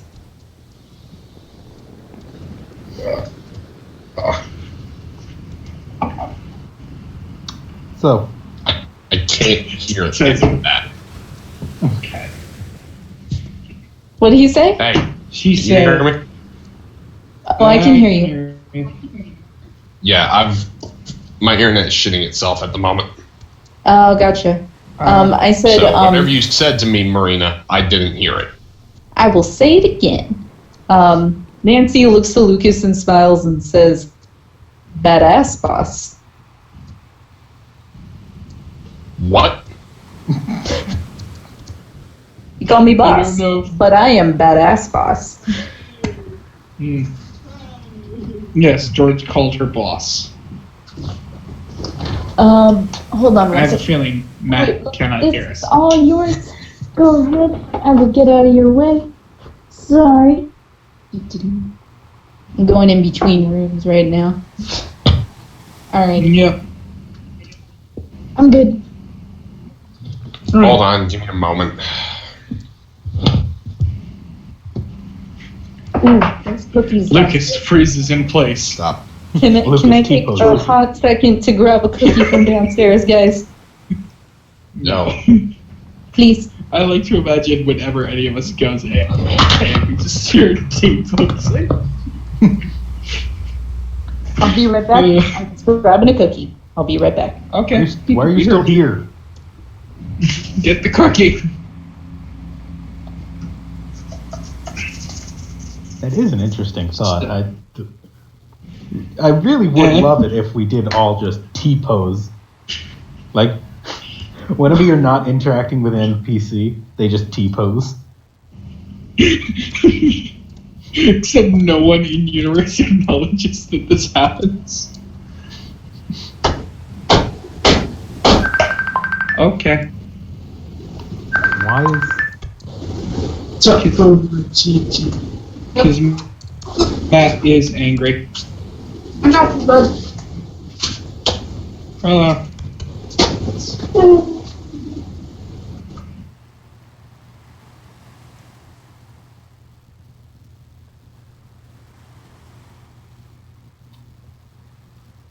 well, I'll just have to cut this out later.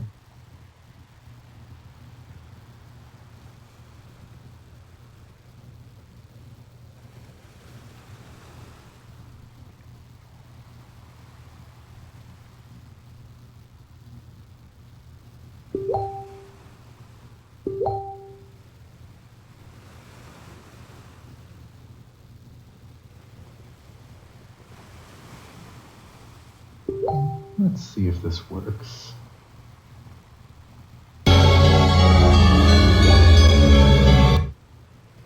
Jesus.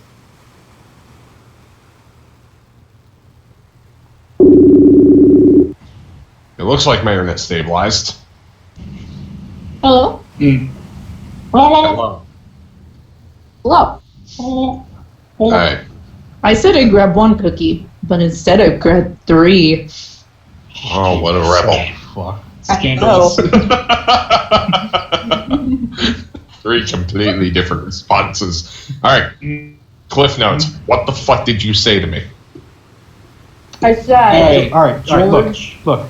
As George was walking away, he called Nancy boss, and to try and be funny, Nancy looked at you and said, "Badass boss." Literally nothing you would have cared about. Okay.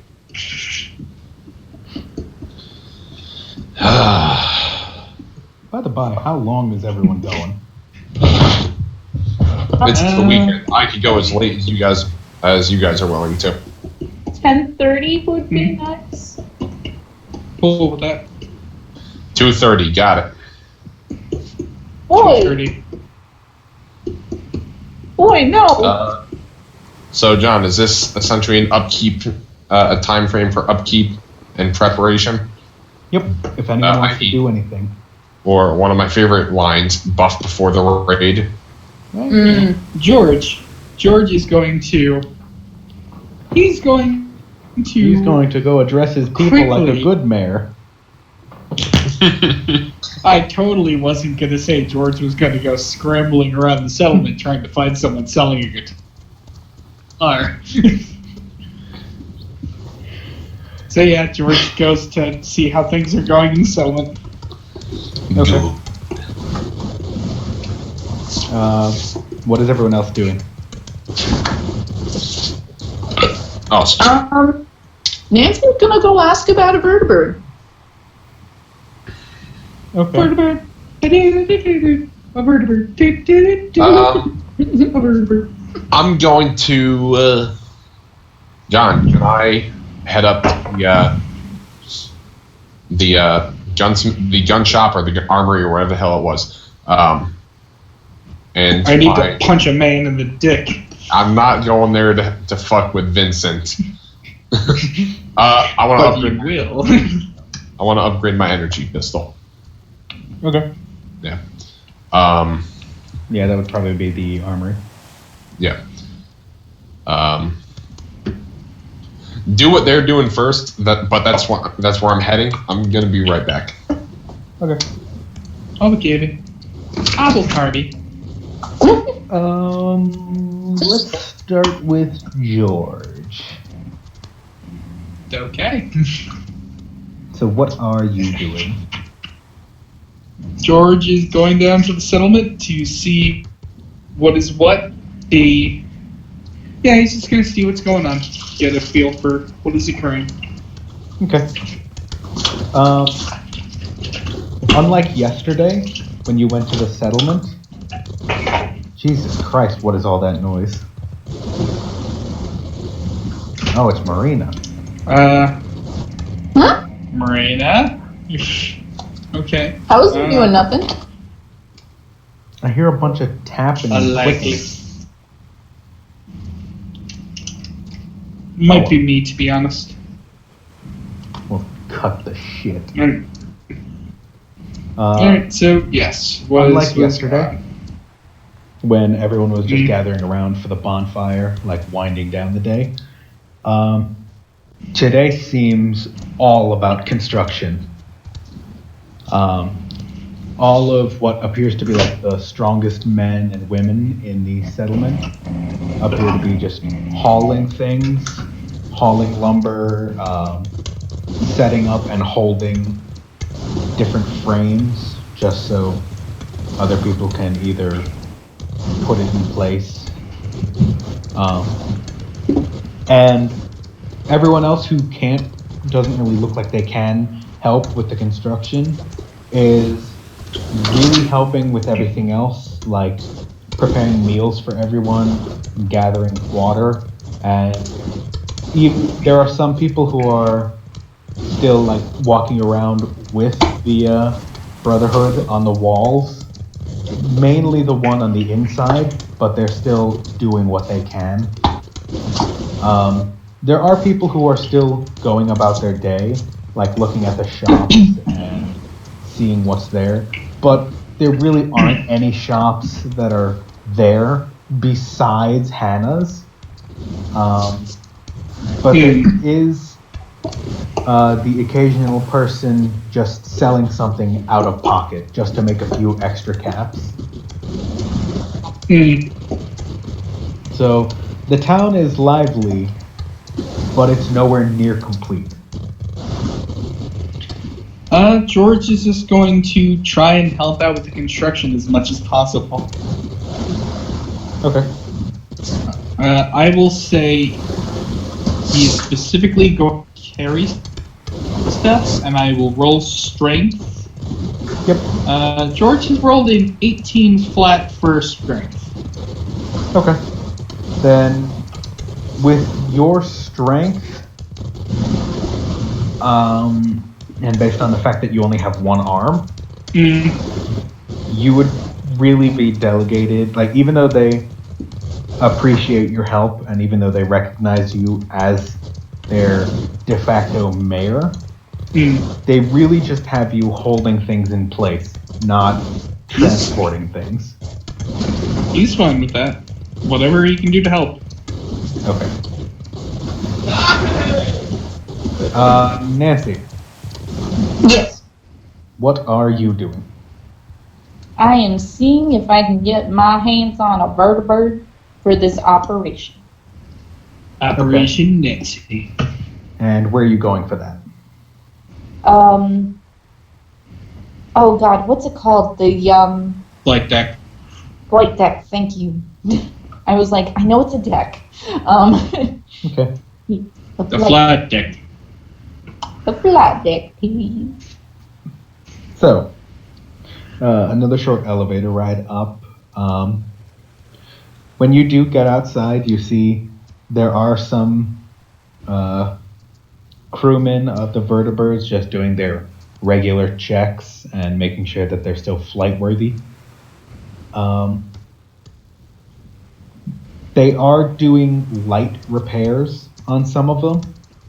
Mm-hmm. You can see all but one is inactive because 4 of them are getting repaired. Mm-hmm. So right now there's only 1 that's available. She goes up to whoever is currently operating or around that one.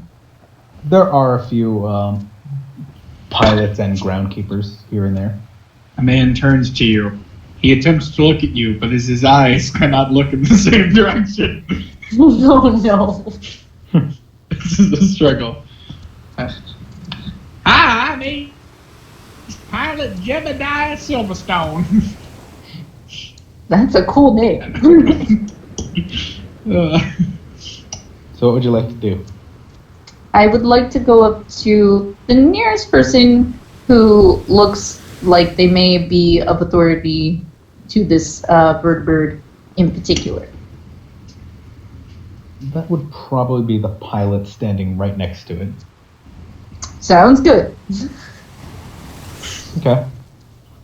She approaches him with a It's actually a her. not exactly a friendly smile, but more like I'm just imagining Nancy walks up to her with just the biggest frown.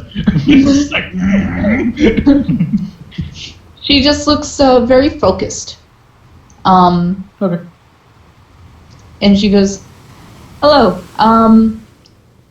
I would like to see if I could take a vertebrate out for an operation of sorts." She turns around from inspecting the cockpit of the vertibird, and she's wearing just the basic padded pilot gear of the Brotherhood. Her hair is pretty, I guess, tousled and messy, and she does have a decent amount of sweat on her brow, as if she was either working out or working on the vertibird, like, all morning. Mm-hmm. she's been bench pressing vertebrates. Yep, Yes. all she's been doing.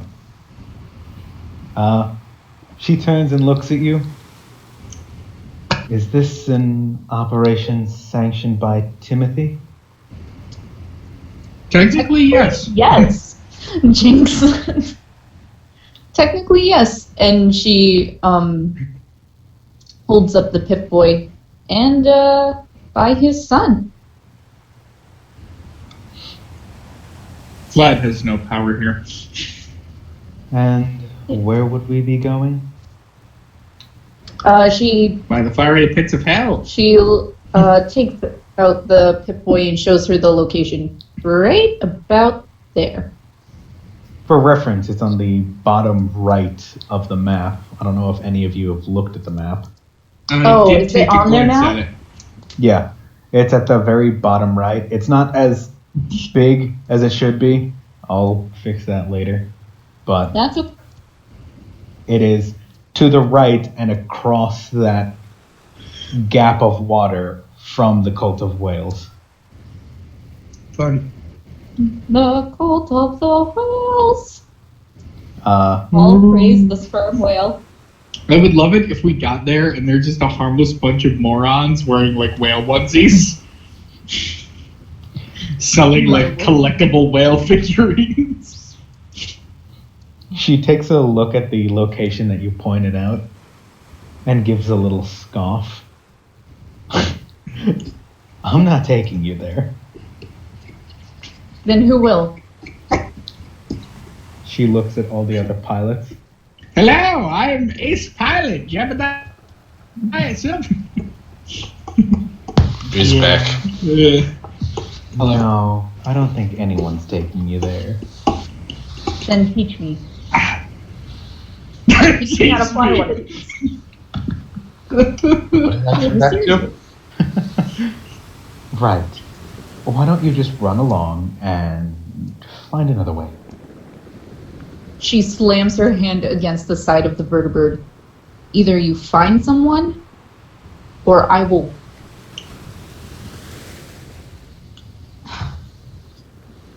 I will. She crunches her fist. God damn it. She turns away. She walks right up to you, like in your face. You will what?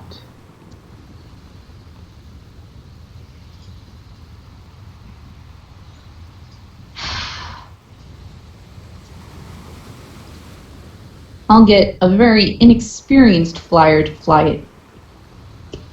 And then you die. And that will. And then you lose a vertibird that you seem to have worked very hard on. They can be replaced.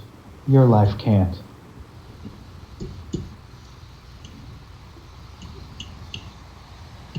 Why won't you take me there? You know. Well, let's see. The last group of very experienced paladins that we sent there, the last message we received from them was frantic and not good. So if 3 paladins can't do it, I know, and she lightly pokes your chest and shoves you away, you can't do it. No one you hire can do it. Mercenaries can't do it. And a simple pilot can't do it. So, I assume you're not one of the pilots that took us to get the tankards. No, I wasn't. Then you wouldn't have recalled that we took down a bunch of Murlocs. More than you could ever imagine. Let's just roll. Let's just roll. Her face just goes blank. Oh, Mirelord? God damn. Mirelord. I can find you Alright, a let's- Murloc. Hold on. Right. No. She hasn't played the games. Cut her slack. Oh, she's still deadpans. Right.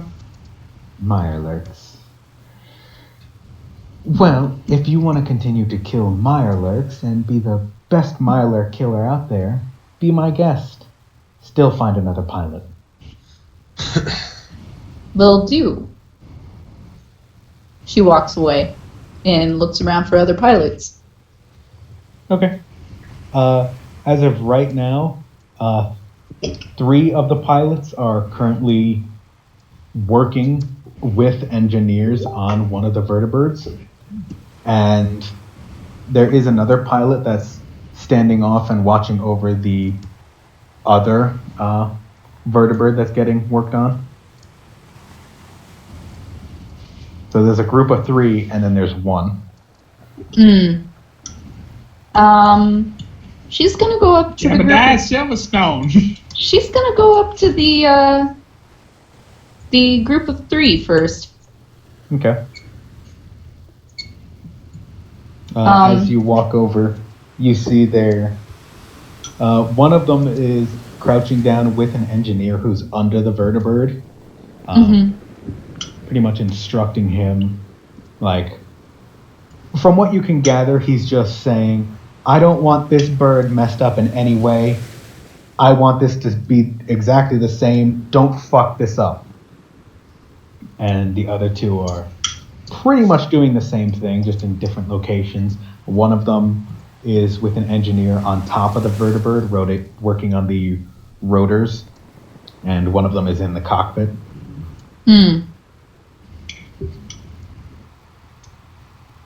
Excuse me, she addresses them. I need a pilot. They're just still working.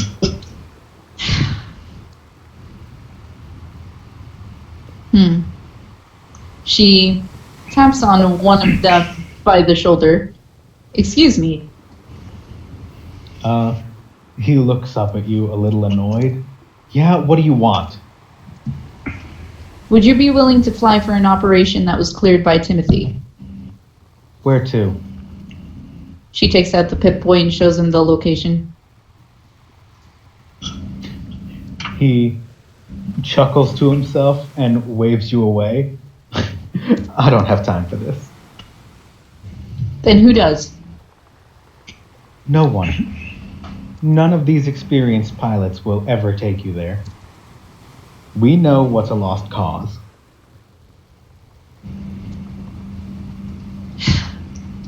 That's what you think. She walks away. Okay. She's gonna approach the one that was kind of by himself. Or herself. Himself. Okay. It is one of the pilots that stayed back with you when you went to go save the children. Gotcha. Hey there. He turns around and looks at you. Oh, it's you. Yeah. Listen, I need a pilot for an operation that was cleared by Timothy. And I'm not gonna lie, it's gonna be dangerous. But I think you've seen what we can do. This is the location. She shows him the location on the Pip-Boy. He sighs to himself. You know what happened there, right? What do you mean? Well, 3 of our best and experienced paladins all died there. Yes, I know that. But you do know that some of your best and experienced paladins also went into the same location we went to and didn't come back. But we did.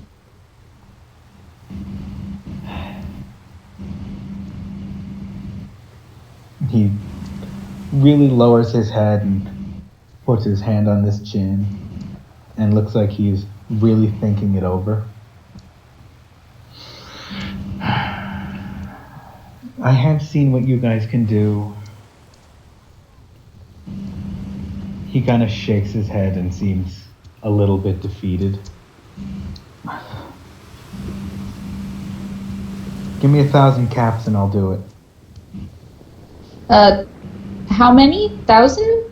And 1,000 caps. You do not have 1,000 caps, Michael. No, I said none of us. Like, collectively. Well, actually. She turns to the gentleman after looking at her inventory. I'll get back to you on that. I'll get back. And she starts to leave. All right. And where are you headed now? I'm going to Hannah.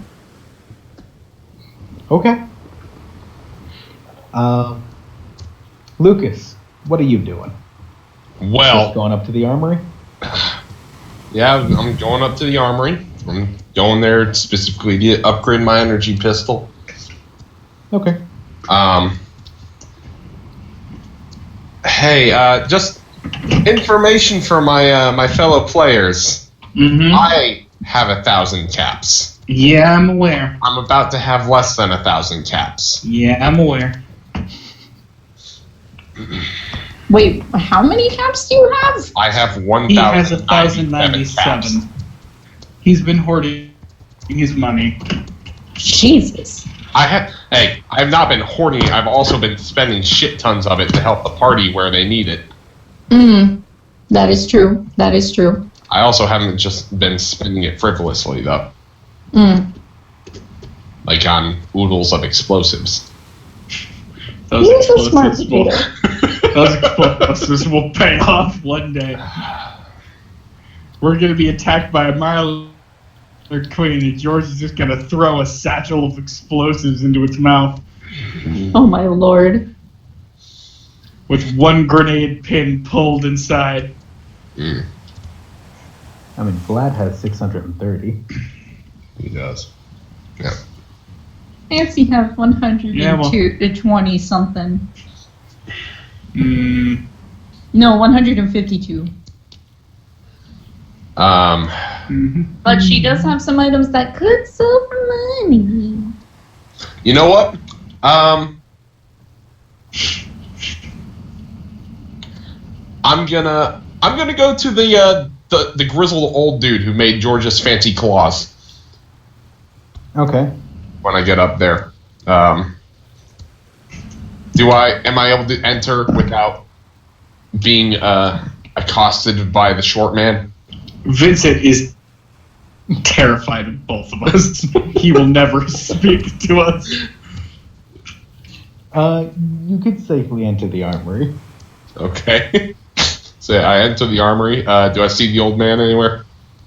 You do see him sitting on his isolated workbench. Right now, working on George's arm. Like, he's taking measurements and he's really, like, lifting it up, looking at it lengthwise, widthwise, seeing like what he can improve on. I'm gonna walk over in his direction, and I'm gonna kind of stand off to the side of his bench and just kind of tap on it to get his attention. He looks up at you. Yeah, what do you want? Mike, how's the best way I can word this? Obviously, you've got a job going on at the moment, so my request isn't going to be fulfilled. What do you think the possibility of a projectile form of an EMP, like a stun gun that doesn't use cables, something like a Protectatron might have, but one in the form of a firearm? He looks over at you, seemingly very intrigued. Never heard of something like that, but you've got my attention. After you're done fiddling with my friend's arm and getting that job done, if I was to leave you with some caps, would you be able to do some research and development? Tell you what. I also have an energy pistol I can leave here with some additional energy cells, if that might help. If you guys are gonna be return customers, give me the parts, get me what I need to make you what you want, and we can work out a reasonable price.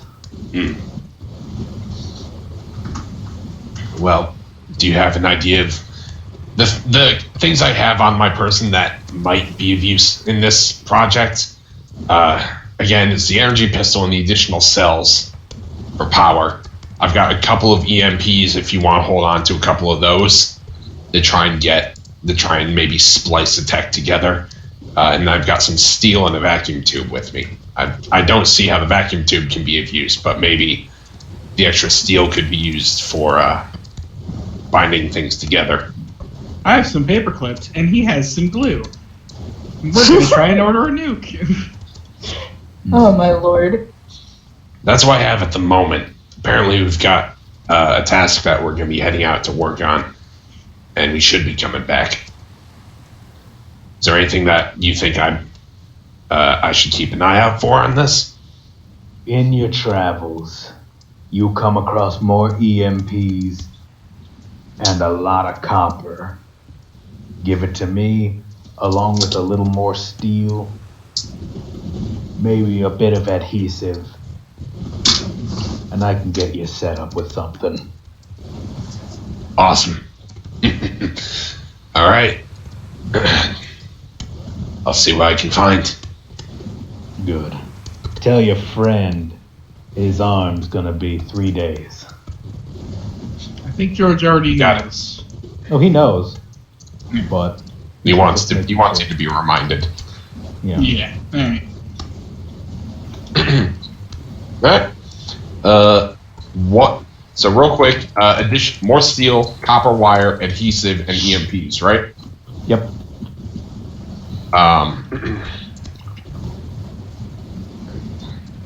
Steel, wire, adhesive, EMPs. Sweet, delicious EMPs. John, I assume you as the DM understand what I'm trying to go for right now. Yep. The stun gun from Prey. Yep. Cool. Or at It's least some theoretically. variation of that. It's theoretically possible. Yep. We Cool. have plasma weaponry, so Yep.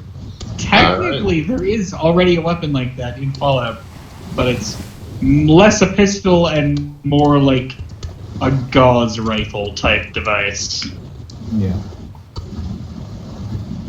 Mm.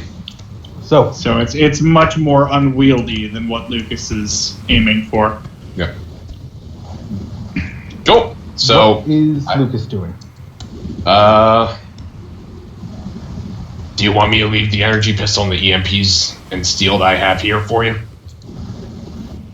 At this point, he's back to work on George's arm, but he waves you off. No, give it to me in full when you have it. Alright. For player knowledge, do I have like a number that I'm trying to shoot for? At the very least, over 10 of everything. Okay.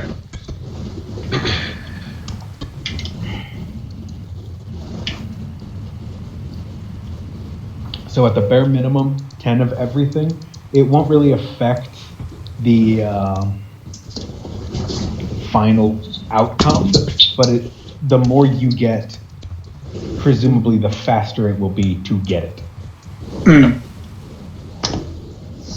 Like, you get him 10 of everything, an example would be like, it would take a week. Okay. You get him 20 of everything, it'll be like 5 days.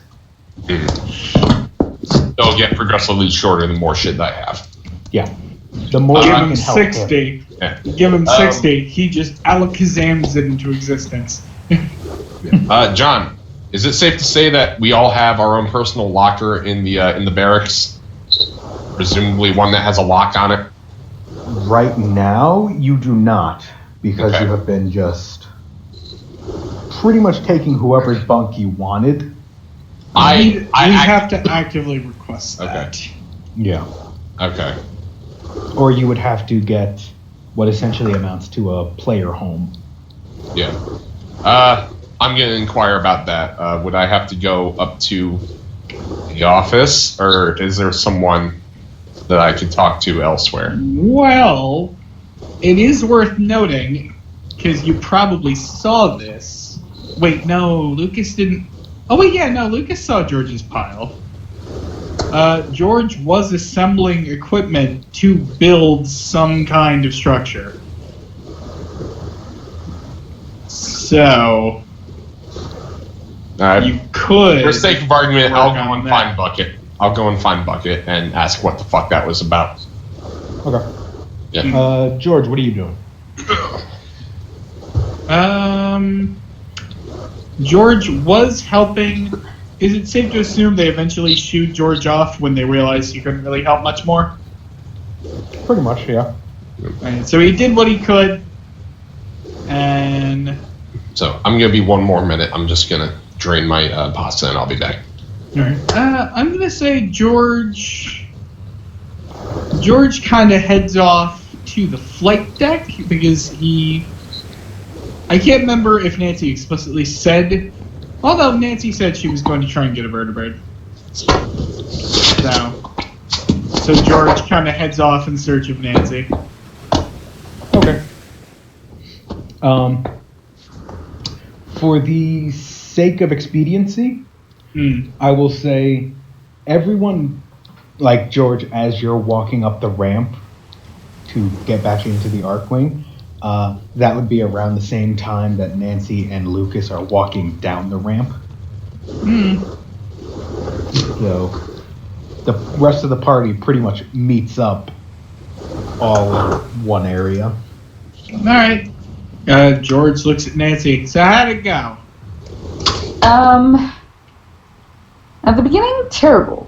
But I found a possibly a worthy pilot. But he's asking for 1,000 caps. George kind of looks at Nancy.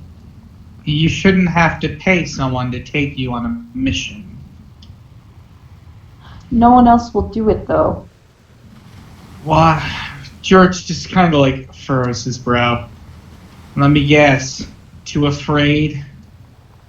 Essentially, they don't think we can make it back alive. Except for the one. He's one of the ones who took us to get the tankards. I'm George. about to head to sorry. No, I was just gonna say George kind of sighs.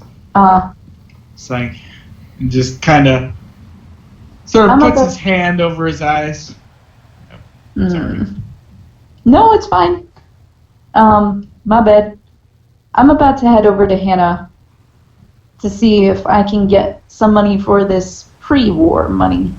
And maybe anything else that I got from when we went to get the tankards. George kind of looks over at Hannah's, looks at Nancy, and just kind of like twists his head around like he's torn as to what to do.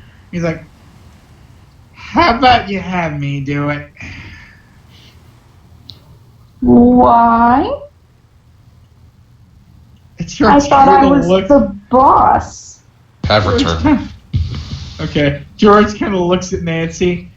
Being the leader doesn't necessarily mean you're the best at haggling. This is true.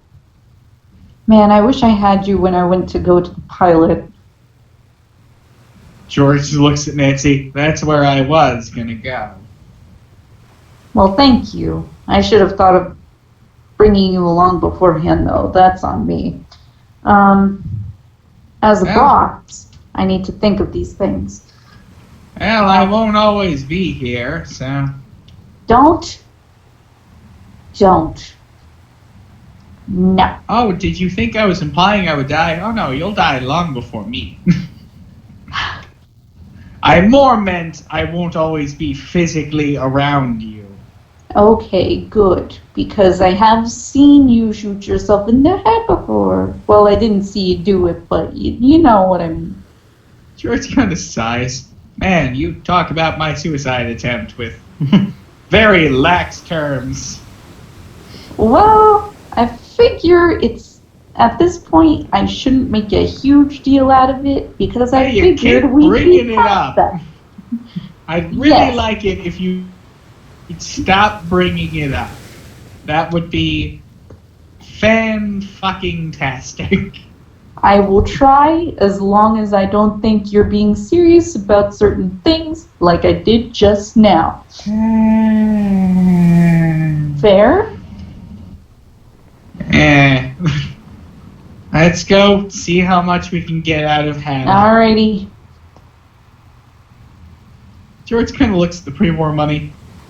I could be wrong, but I have a sneaking suspicion she won't value that.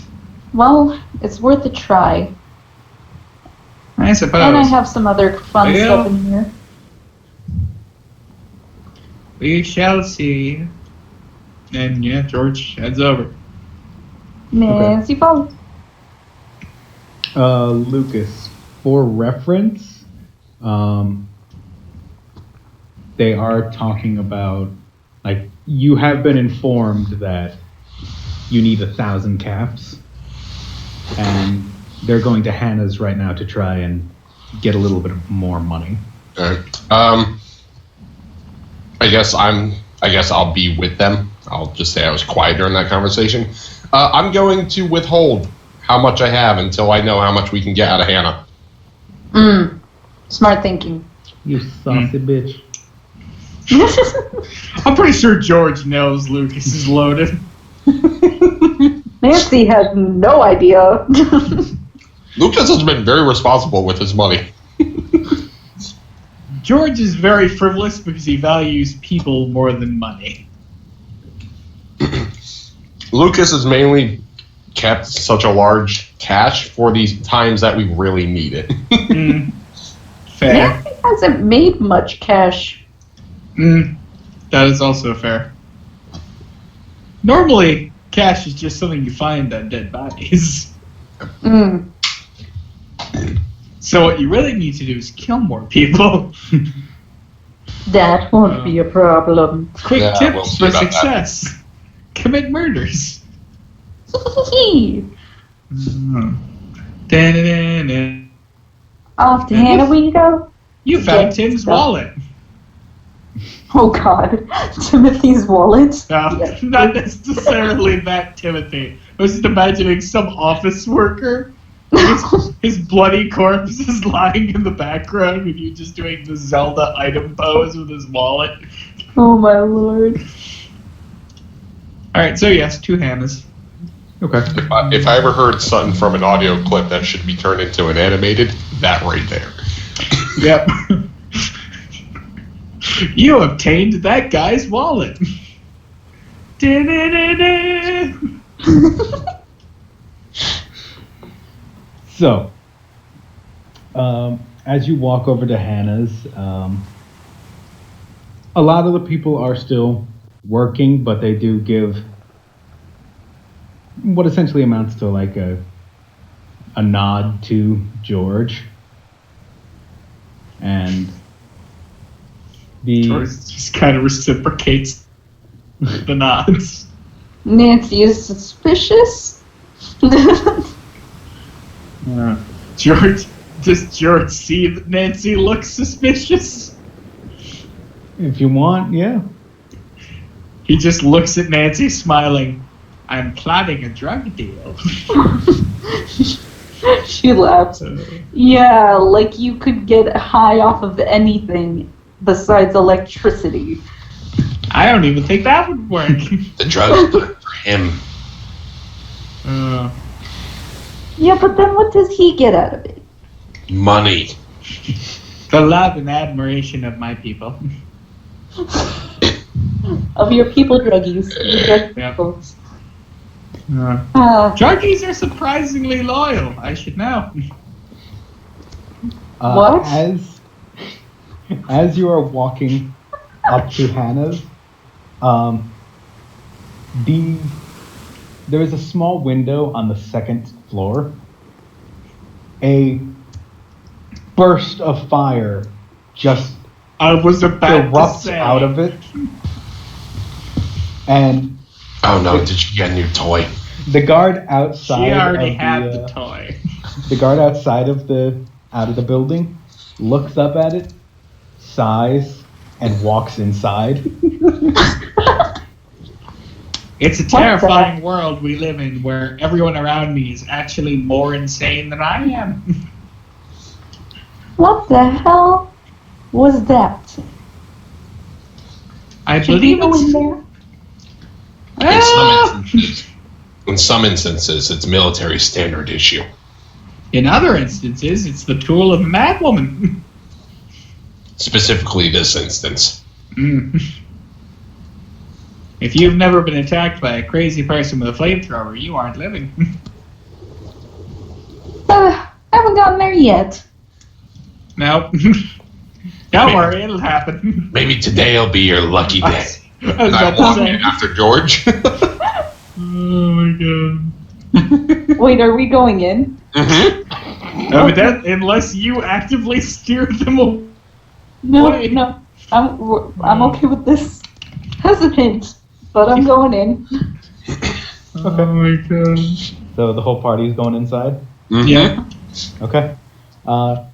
As they walk in the door, there is still one guard downstairs, like in the actual shop area, just keeping watch.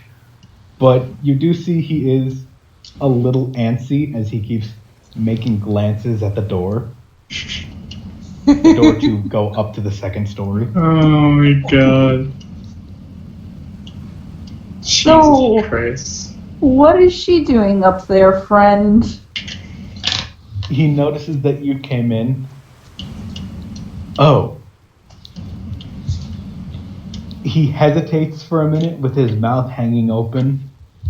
He looks towards the door to the second story. Shakes his head. I don't know. You ever know? I don't want to know. I mean, I don't know about you, but I'm pretty damn curious. George sighs solemnly.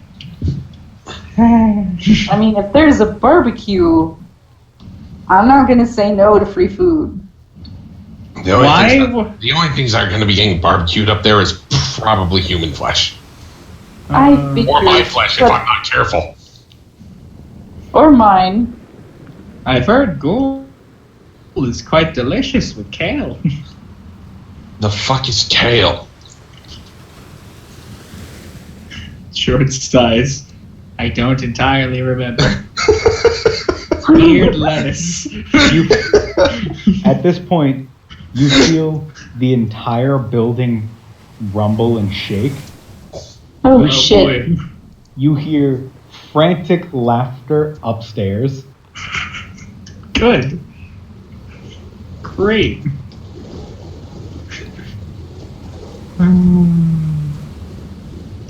And for reference, the guard downstairs is looking more and more frantic. Do you want to go check on her, maybe, friend? I'm gonna sure say she's coming George. down here. George, It's gonna just happen someday. She's gonna run out of walls up there to shoot.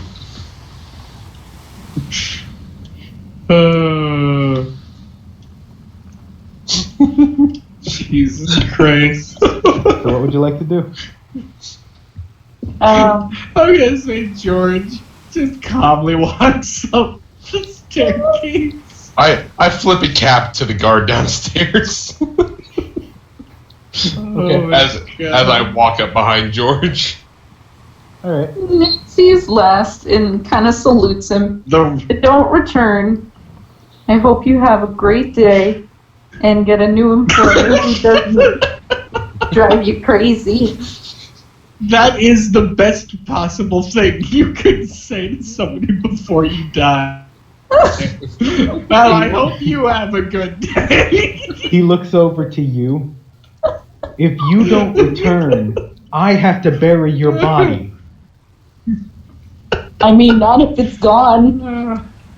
Well, I hope it's George gone. looks at him. If she doesn't return, you'll have to bury two.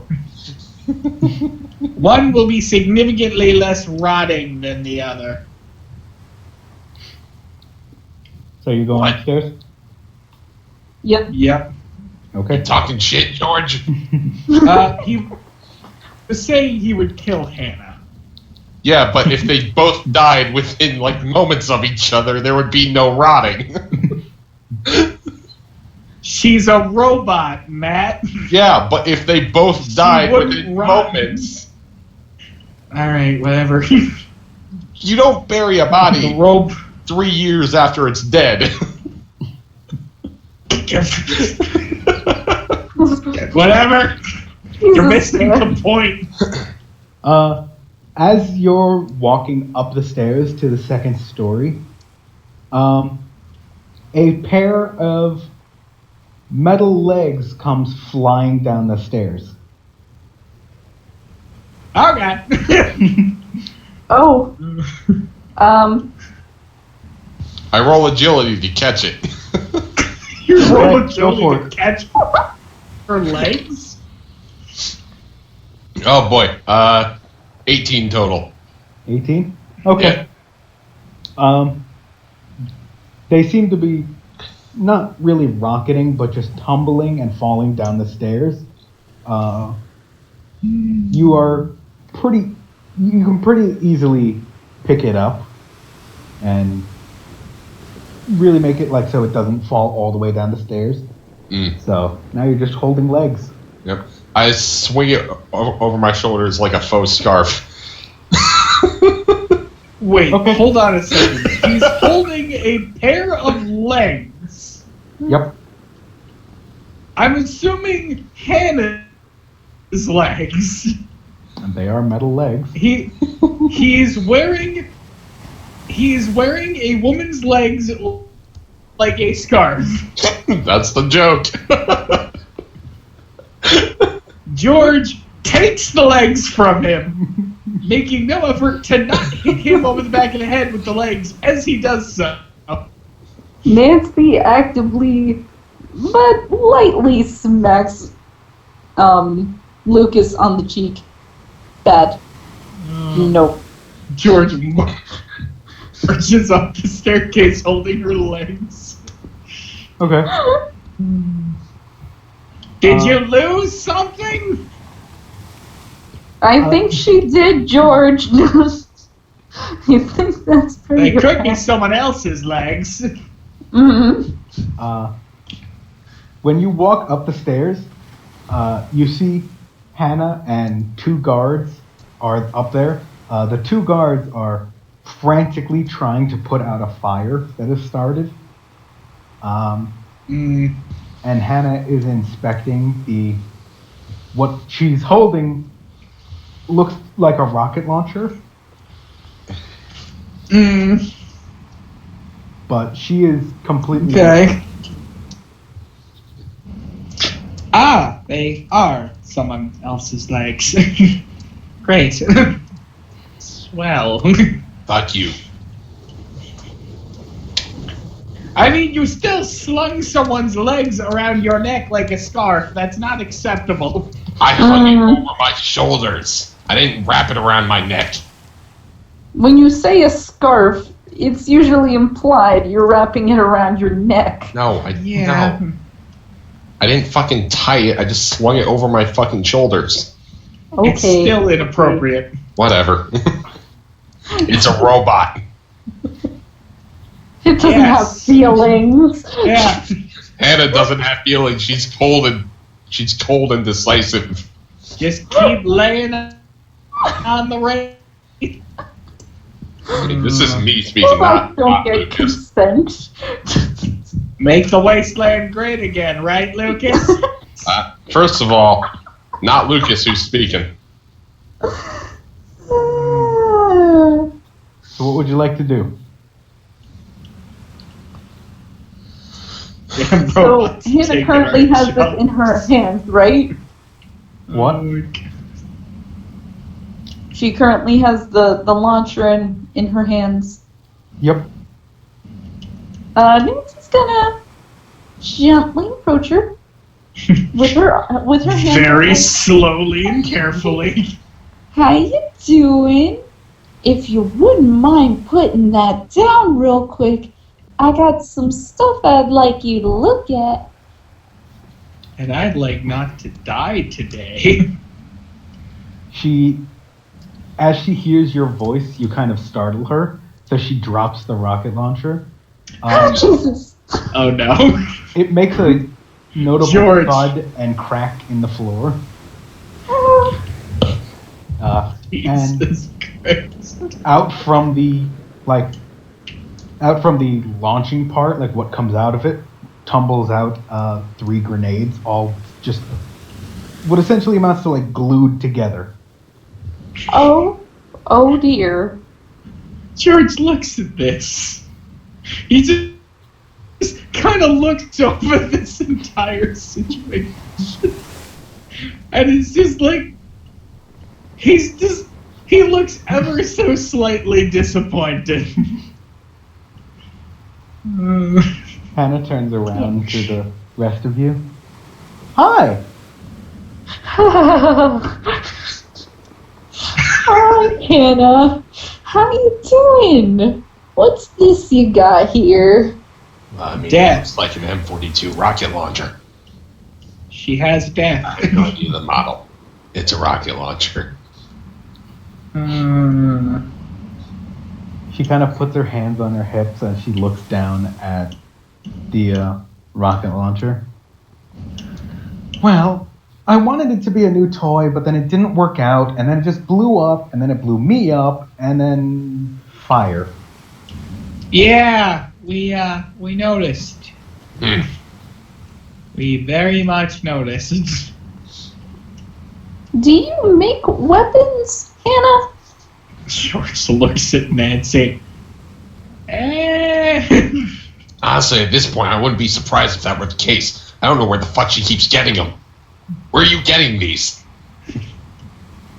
She points over to the 2 guards who are actively failing at this point to put out the fire. The rag that they're using George. to put out the fire has caught fire. George is just gonna go over and attempt to stamp out the fire. Okay. George, roll something for that. I would say agility so you don't catch on fire. That is a nat 20. Okay. Very, not easily, but very quickly, you're able to stomp out most of the fire without you yourself catching on fire. And after brief moment or two, the fire is out.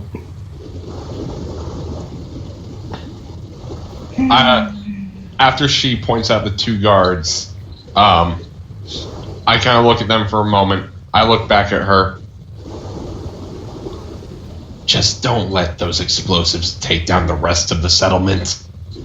And if you break down this building, you're rebuilding it.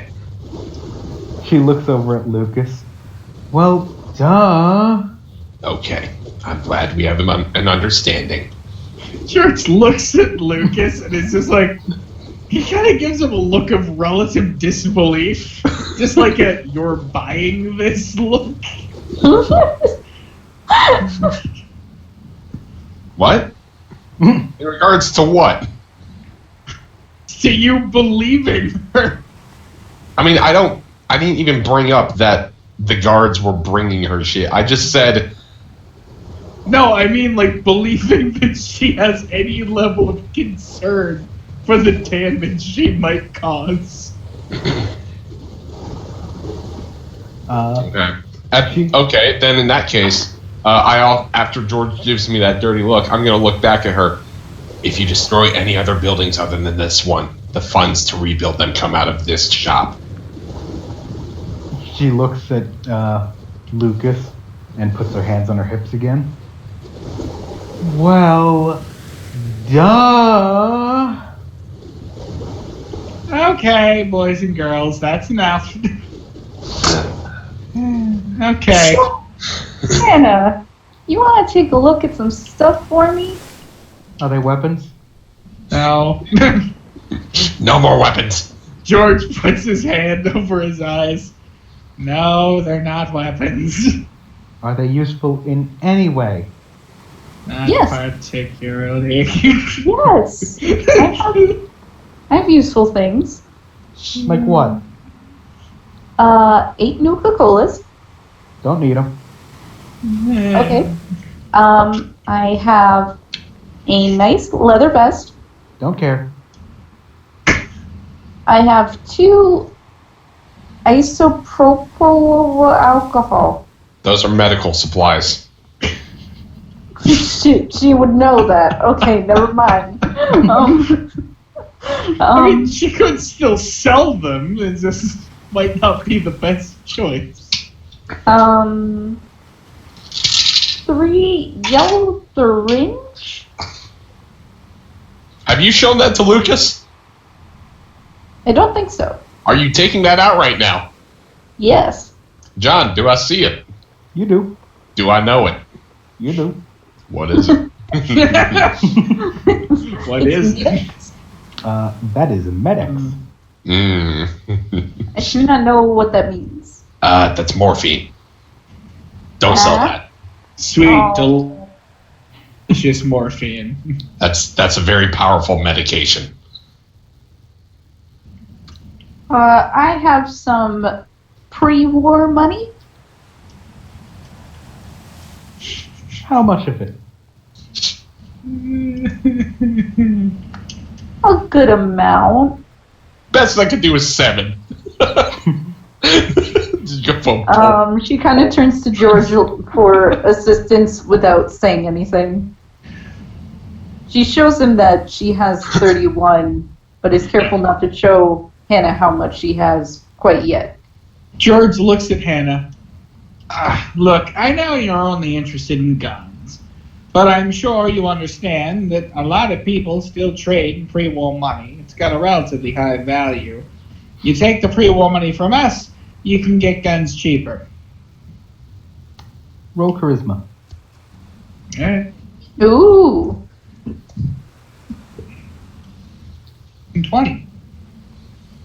20 in total or a natural 20? Nat 20.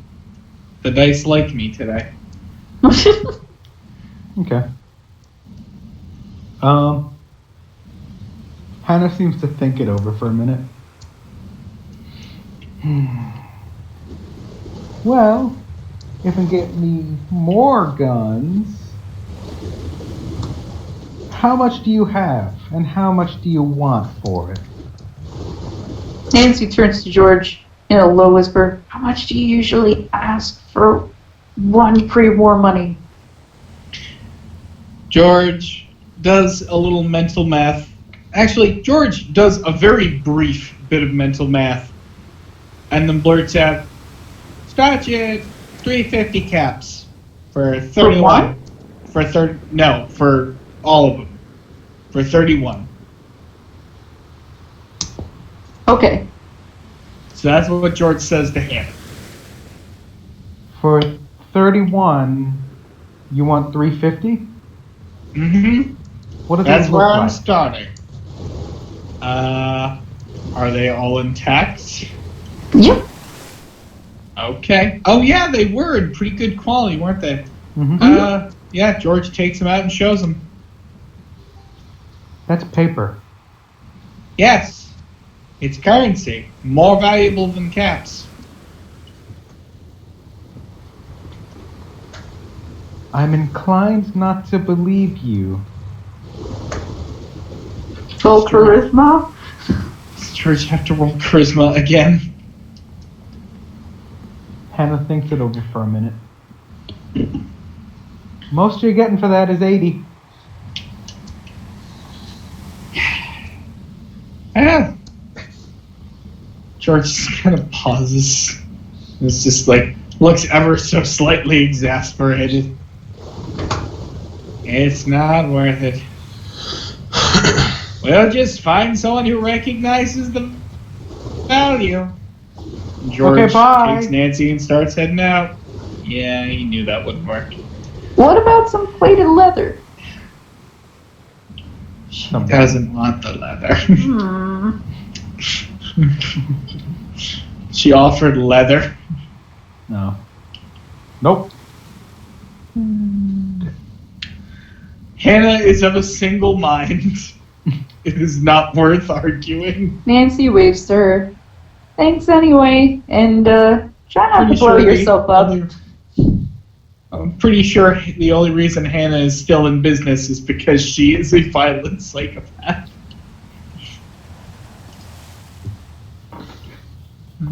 Ah, Hannah. I love her. So everyone's leaving the shop? Mm-hmm. Yeah. Yeah. George is gonna march off to the flight deck. Okay. Before George heads off, I guess I'm just gonna follow alongside him. I'm gonna ask you finally, what the fuck was that pile of random supplies for? Oh yeah. George kind of pauses. I was going to try and build some sort of mayoral office or something. Mm-hmm. Somewhere for us to crash, exist. You know. Okay, so it's the not norm. just for you. Why would I build something for me? I'd be comfortable standing in the corner. There. I From don't even behind you. feel comforted. From behind you hear, wait! Okay. Oh? Oh no. As you see Hannah running out of the front of her store with a very big bag in her hand. Okay. George does stop. Okay. Nancy does too. She runs up to you. Hey, yeah, I forgot to give you this. Here. Alright, Who's George. she handing it to? She's just holding it out for someone to take it. George takes it. Okay. Nancy peers over George's shoulder, see what it is. I'm listening for the chink of metal on metal.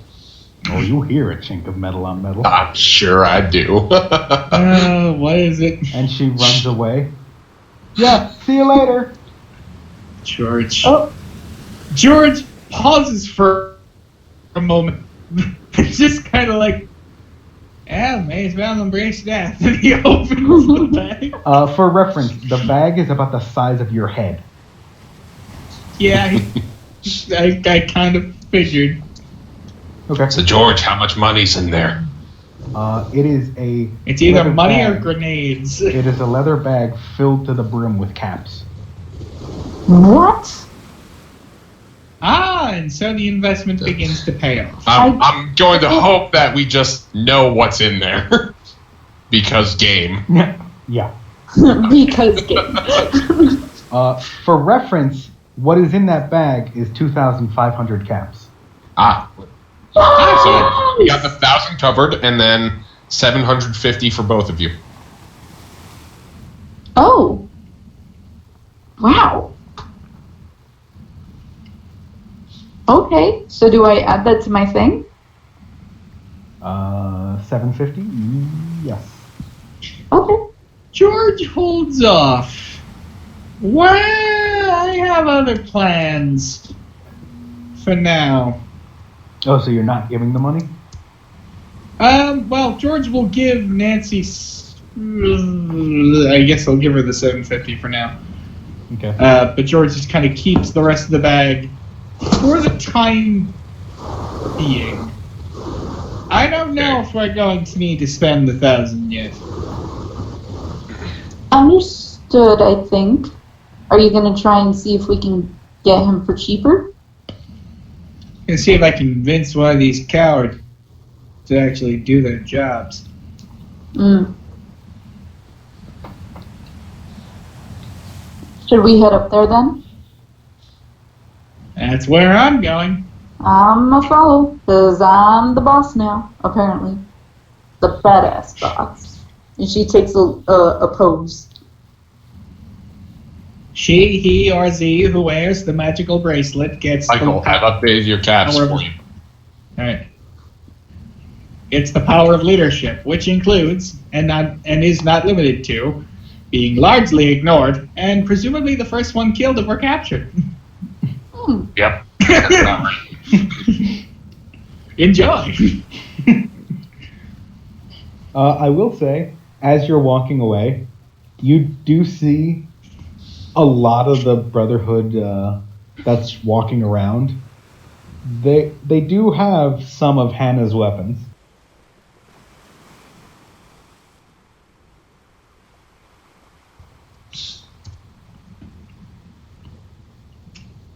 Does the engineering floor have the supplies for that even? They probably would, yes, but you would still need to find at least a Brahmin. Can we at least ask him if he has the vertibird? I'm asking as a player right now. Or if he could lend us a vertibird?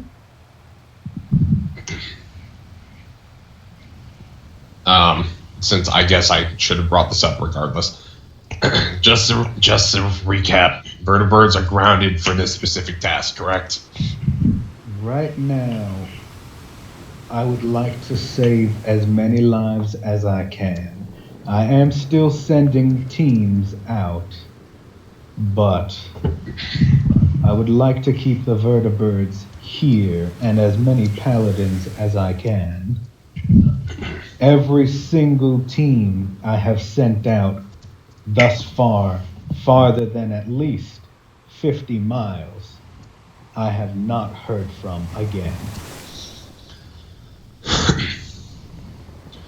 Understood. We'll find the means to get ourselves over there. Alright. I apologize for bothering you. I'll meet up with you at some point in the future regardless. Very well. And I do apologize that I could not be more helpful. I switched the radio frequency back to whatever they had it set on. I walk back over. I hand it to the engineer. Well, at least I heard the information straight from the leader's mouth. You two, come on. And I'm addressing George and Nancy. Nancy does look disappointed, but understanding of why Timothy would do this. George looks angry. And the woman looks smug. At the woman, I just kind of look to her, and as smug as I can, I just kind of say to her, "Don't worry, we'll get you in a firefight specifically at some point." Oh, I don't doubt it, but right now I'm following orders and trying to keep everyone I care about alive As instead you of on a should. suicide mission. As you should, just as you should have informed us of the information as to why you couldn't go in the first place.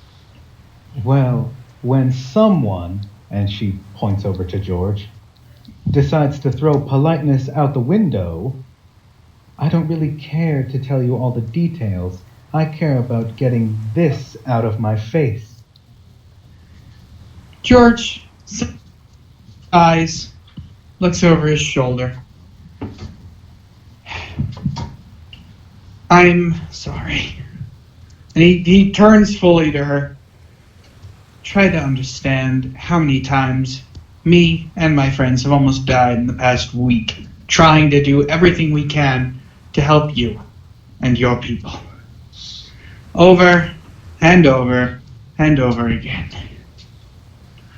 We went out of our ways to get you fuel. Went out of our ways to save you later. We keep doing this over and over again. And what do we get as thanks? More work. No help.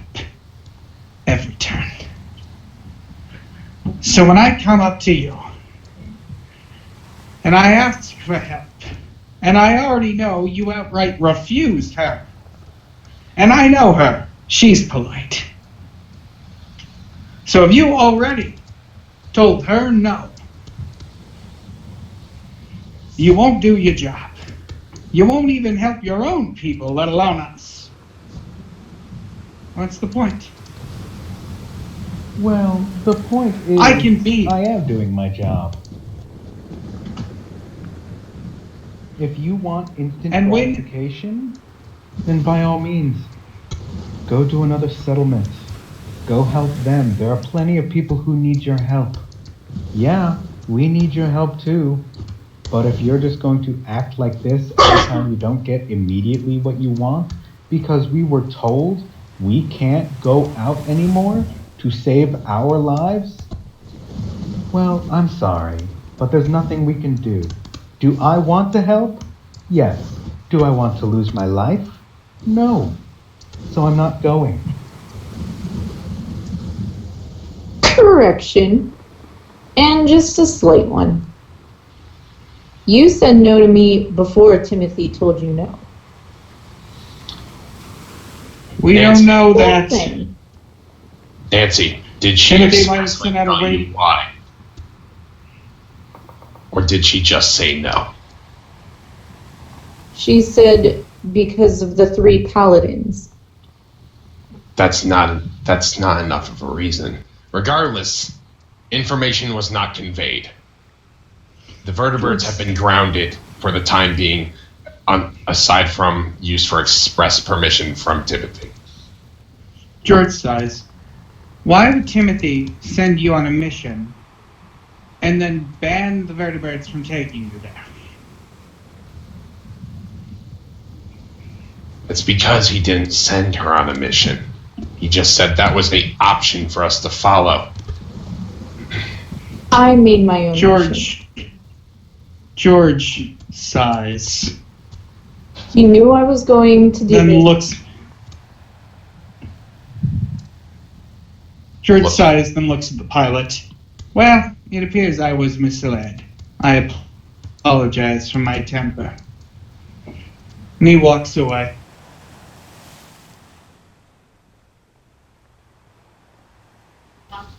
Oh, okay, thank you.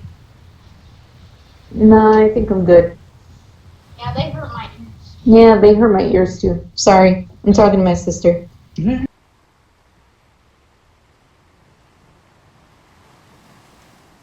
That all of this happened because of her.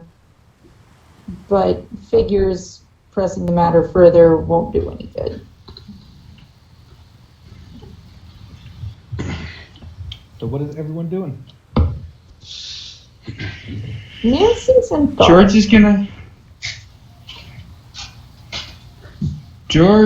Did George see the general location of this place? Nancy show him? Not yet. George is going to actively pull Nancy aside. Yeah. I am going to say I'm going to hang back by the pilots while George and Nancy walk away. Okay. And once they're completely out of earshot, I'm going to look to the pilots. I apologize. I know you guys are following orders. I can understand wanting to keep yourselves alive just as much as wanting to keep others alive. We'll figure a way to make things work. The woman that had been talking with you primarily, she sighs to herself and hands you a note. If you get within at least 50 miles of this ship and you need help immediately,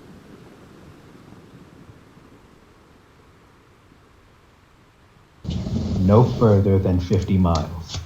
You got it. We'll keep running inward. We're not just gonna be sitting at the border. I hope you wouldn't, but in these wastes, we don't really know what we can plan for.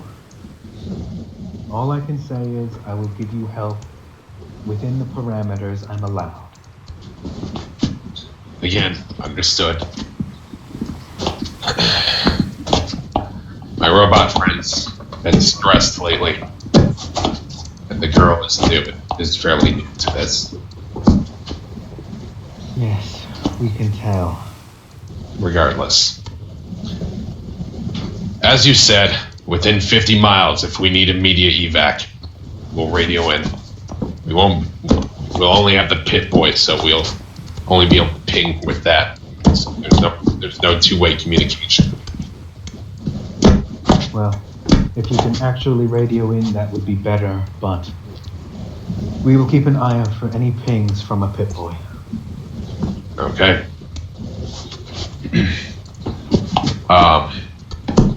I give a salute to them and turn and start walking back towards the elevator. Okay. George. Yes. Michael. You said you wanted to pull Nancy aside? He pulls Nancy aside. Kind of looks at her. Show me where. You are very far away. Yeah, you are very far away. And I hear some kind of strange Show me ruffling. where we're going. Michael. Michael. See my headset, like, hold on. I'm trying to. Is that better? Hello? Hello. Yes. Okay, yes. Show me where we are going. She takes out the pip boy and shows him, but something in her face looks a lot more disheartened than before. George looks at her. You didn't give us all the information. I know you weren't lying, but you put me in a very awkward situation, and I'm not happy about it. I'm sorry. I thought you just kind of told Timothy you do the thing, and then he says it's okay and do the vertebrate thing. I assumed too much. I was getting ahead of myself. I didn't know what I was doing. Yeah, we all do that. That's what And now I burned more bridges. You didn't necessarily burn bridges, George. That's what I'm best at. I hold up the note. Evac frequency. If we need to get out of here, if we get within 50 miles of the Arcwing, we ping either the pit boy or we radio in this frequency. Evac as soon as possible. Thanks, Alright. Lucas. Nancy, and I want you to put this in. I want you to key in this frequency into the pit boy and have it set to just be able to be pinged when we need it to. You got it. While you two are having your discussion, I'm taking the stairs up to the office as much as I don't want to. I'm going to get an extra radio. Sounds like a plan. Okay. And so after Nancy keys in the radio, the evac frequency, I'm gonna bring the note up with me and head up to the office. Okay. Anyway, but continue with Michael and Marina for now.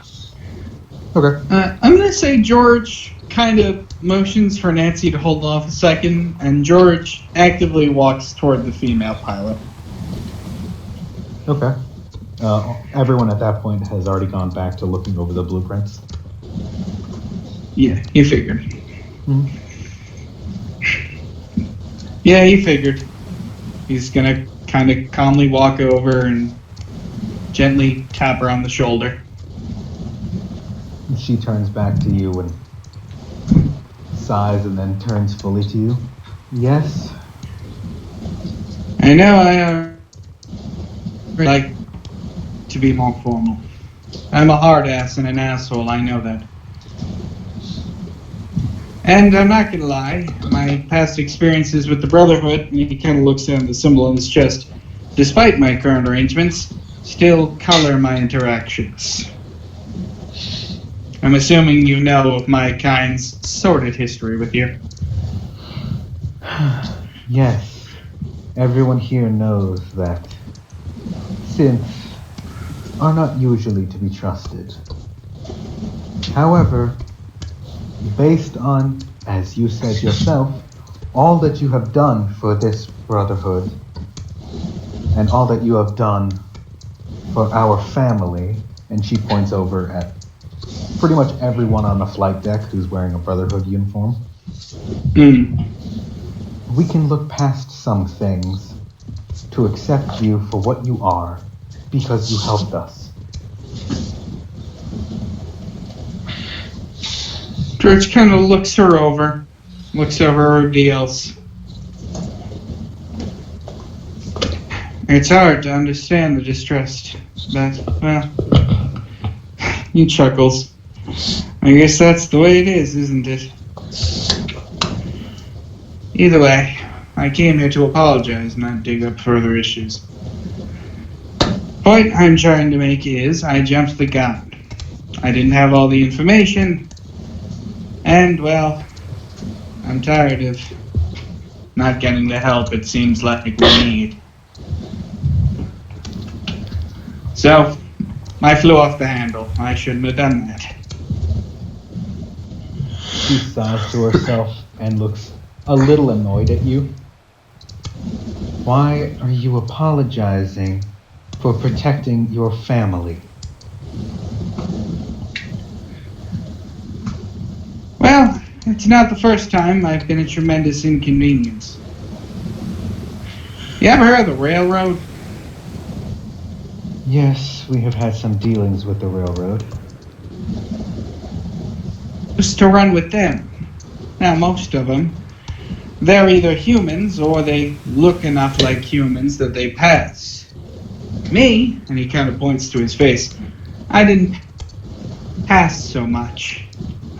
Eventually, no matter how good I was at the job, I was deemed a liability. I caused them more problems than I fixed. So they gave me the boot. That's why I work so hard to make sure I'm useful. Because I know I have to make up for all the damage I do just by being here. She sighs to herself again and forcibly turns you around and points over your shoulder towards Nancy. You see that naive brat over there? Well, Yeah. your job, from this Brotherhood, from me, your mission, protect that one. Because she seems like the one who can go to an early grave. You bring her back alive to me when you come back from this suicide mission, and we're square. Fair enough. Did Nancy hear that?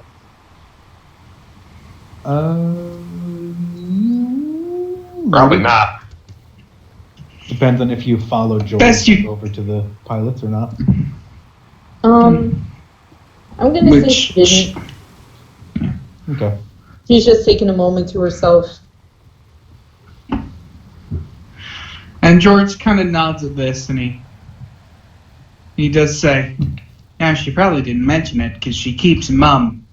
The reason she's so hell-bent on walking into death, the nightmares took her little girl, her sister."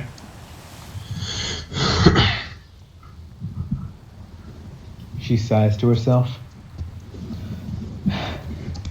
Well, I had every reason to not trust you either. Back in the Commonwealth, the Institute took my daughter. Never heard from her again. George turns to her and I'm going to say, well, he sort of hugs her. He one arm hugs her. Okay. I can't.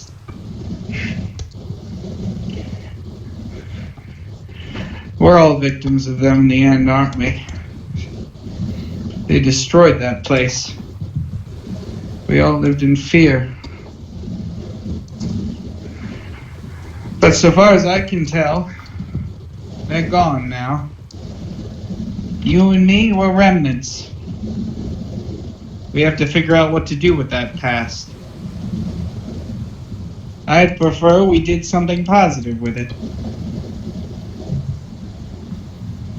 What do you say? She smiles to herself a little bit. Well, so long as you don't kill me, I'll help however I can. Not likely I'd do that. You want to know what I was to them? A janitor. The amount of bullets I put in their skulls, I don't really think they would have expected from that.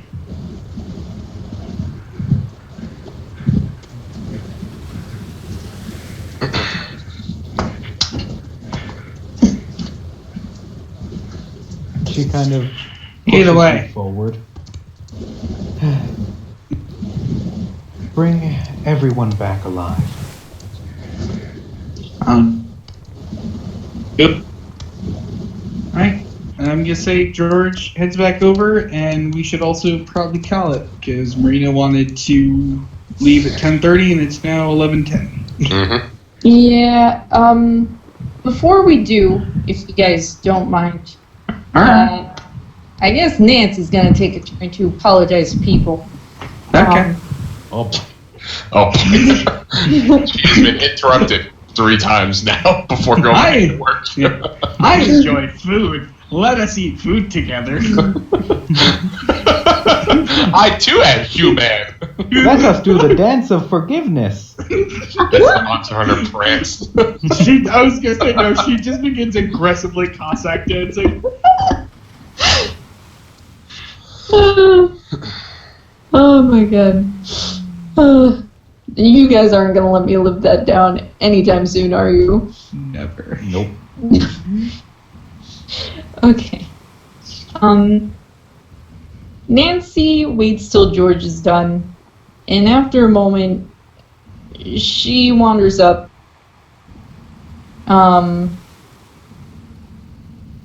Very much embarrassed of her own actions.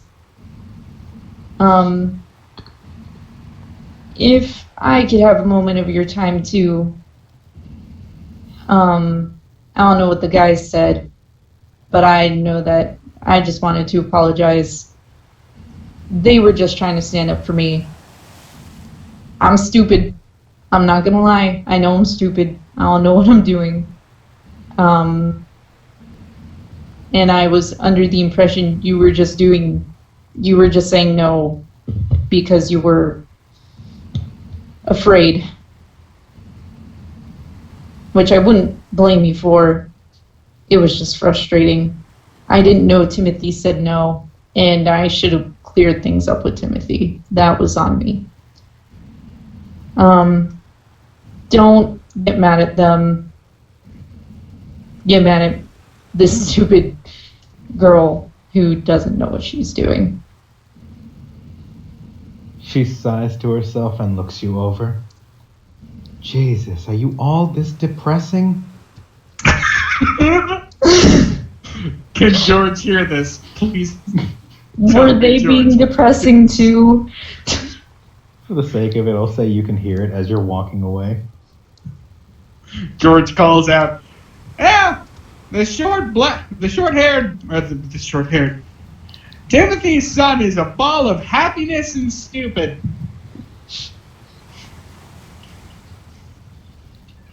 He's not joining us this time. So yeah, we're all depressing. Yeah. I mean, we're in the wasteland. Nobody's happy.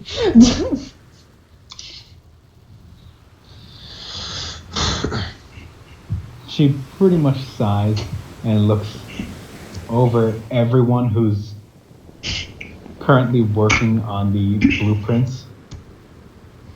Well, give them a blueprint to work on and they're pretty happy. Everyone's happier when they have something to work towards. Usually.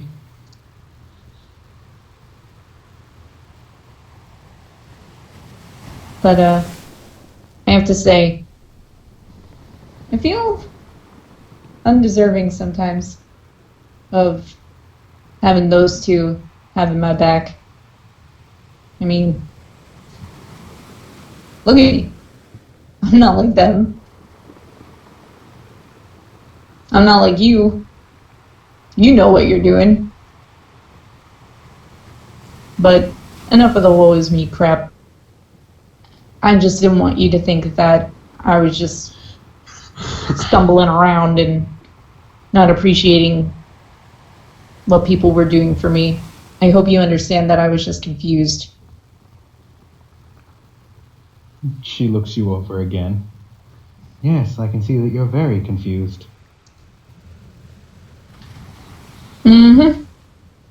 I too enjoy food. Shall we consume it? God. Let us speak of our depression over burgers.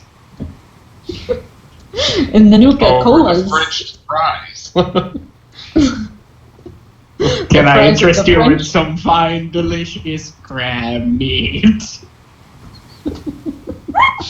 I mean, if you want to start giving people gifts, I guess you have the items for it. Just give every person you see a fully cooked Myler claw. How many other games can we reference in this game of Fallout D&D? Bioshock, Prey, Yes. Stardew. Scared to Palau. Watch. At some point, we're gonna get to whatever the fuck. We're gonna get to a vault similar to the plant vault that was in Fallout New Vegas, and we're gonna have fucking Starbound too.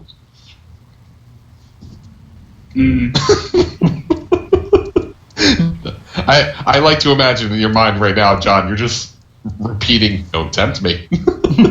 Oh, he may already be tempted.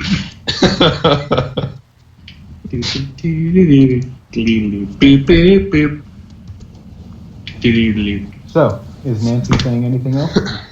No, that's it. Except maybe goodbye.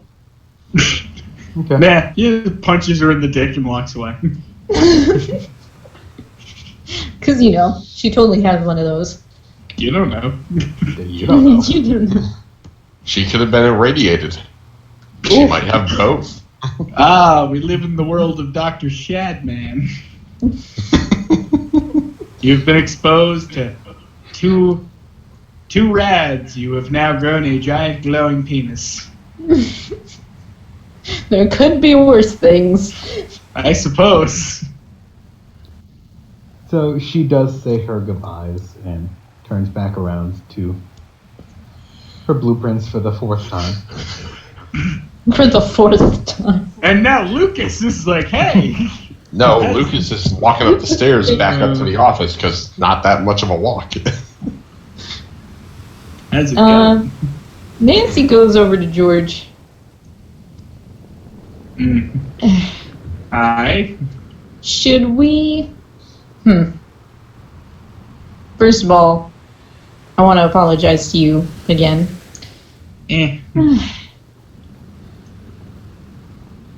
I am no boss.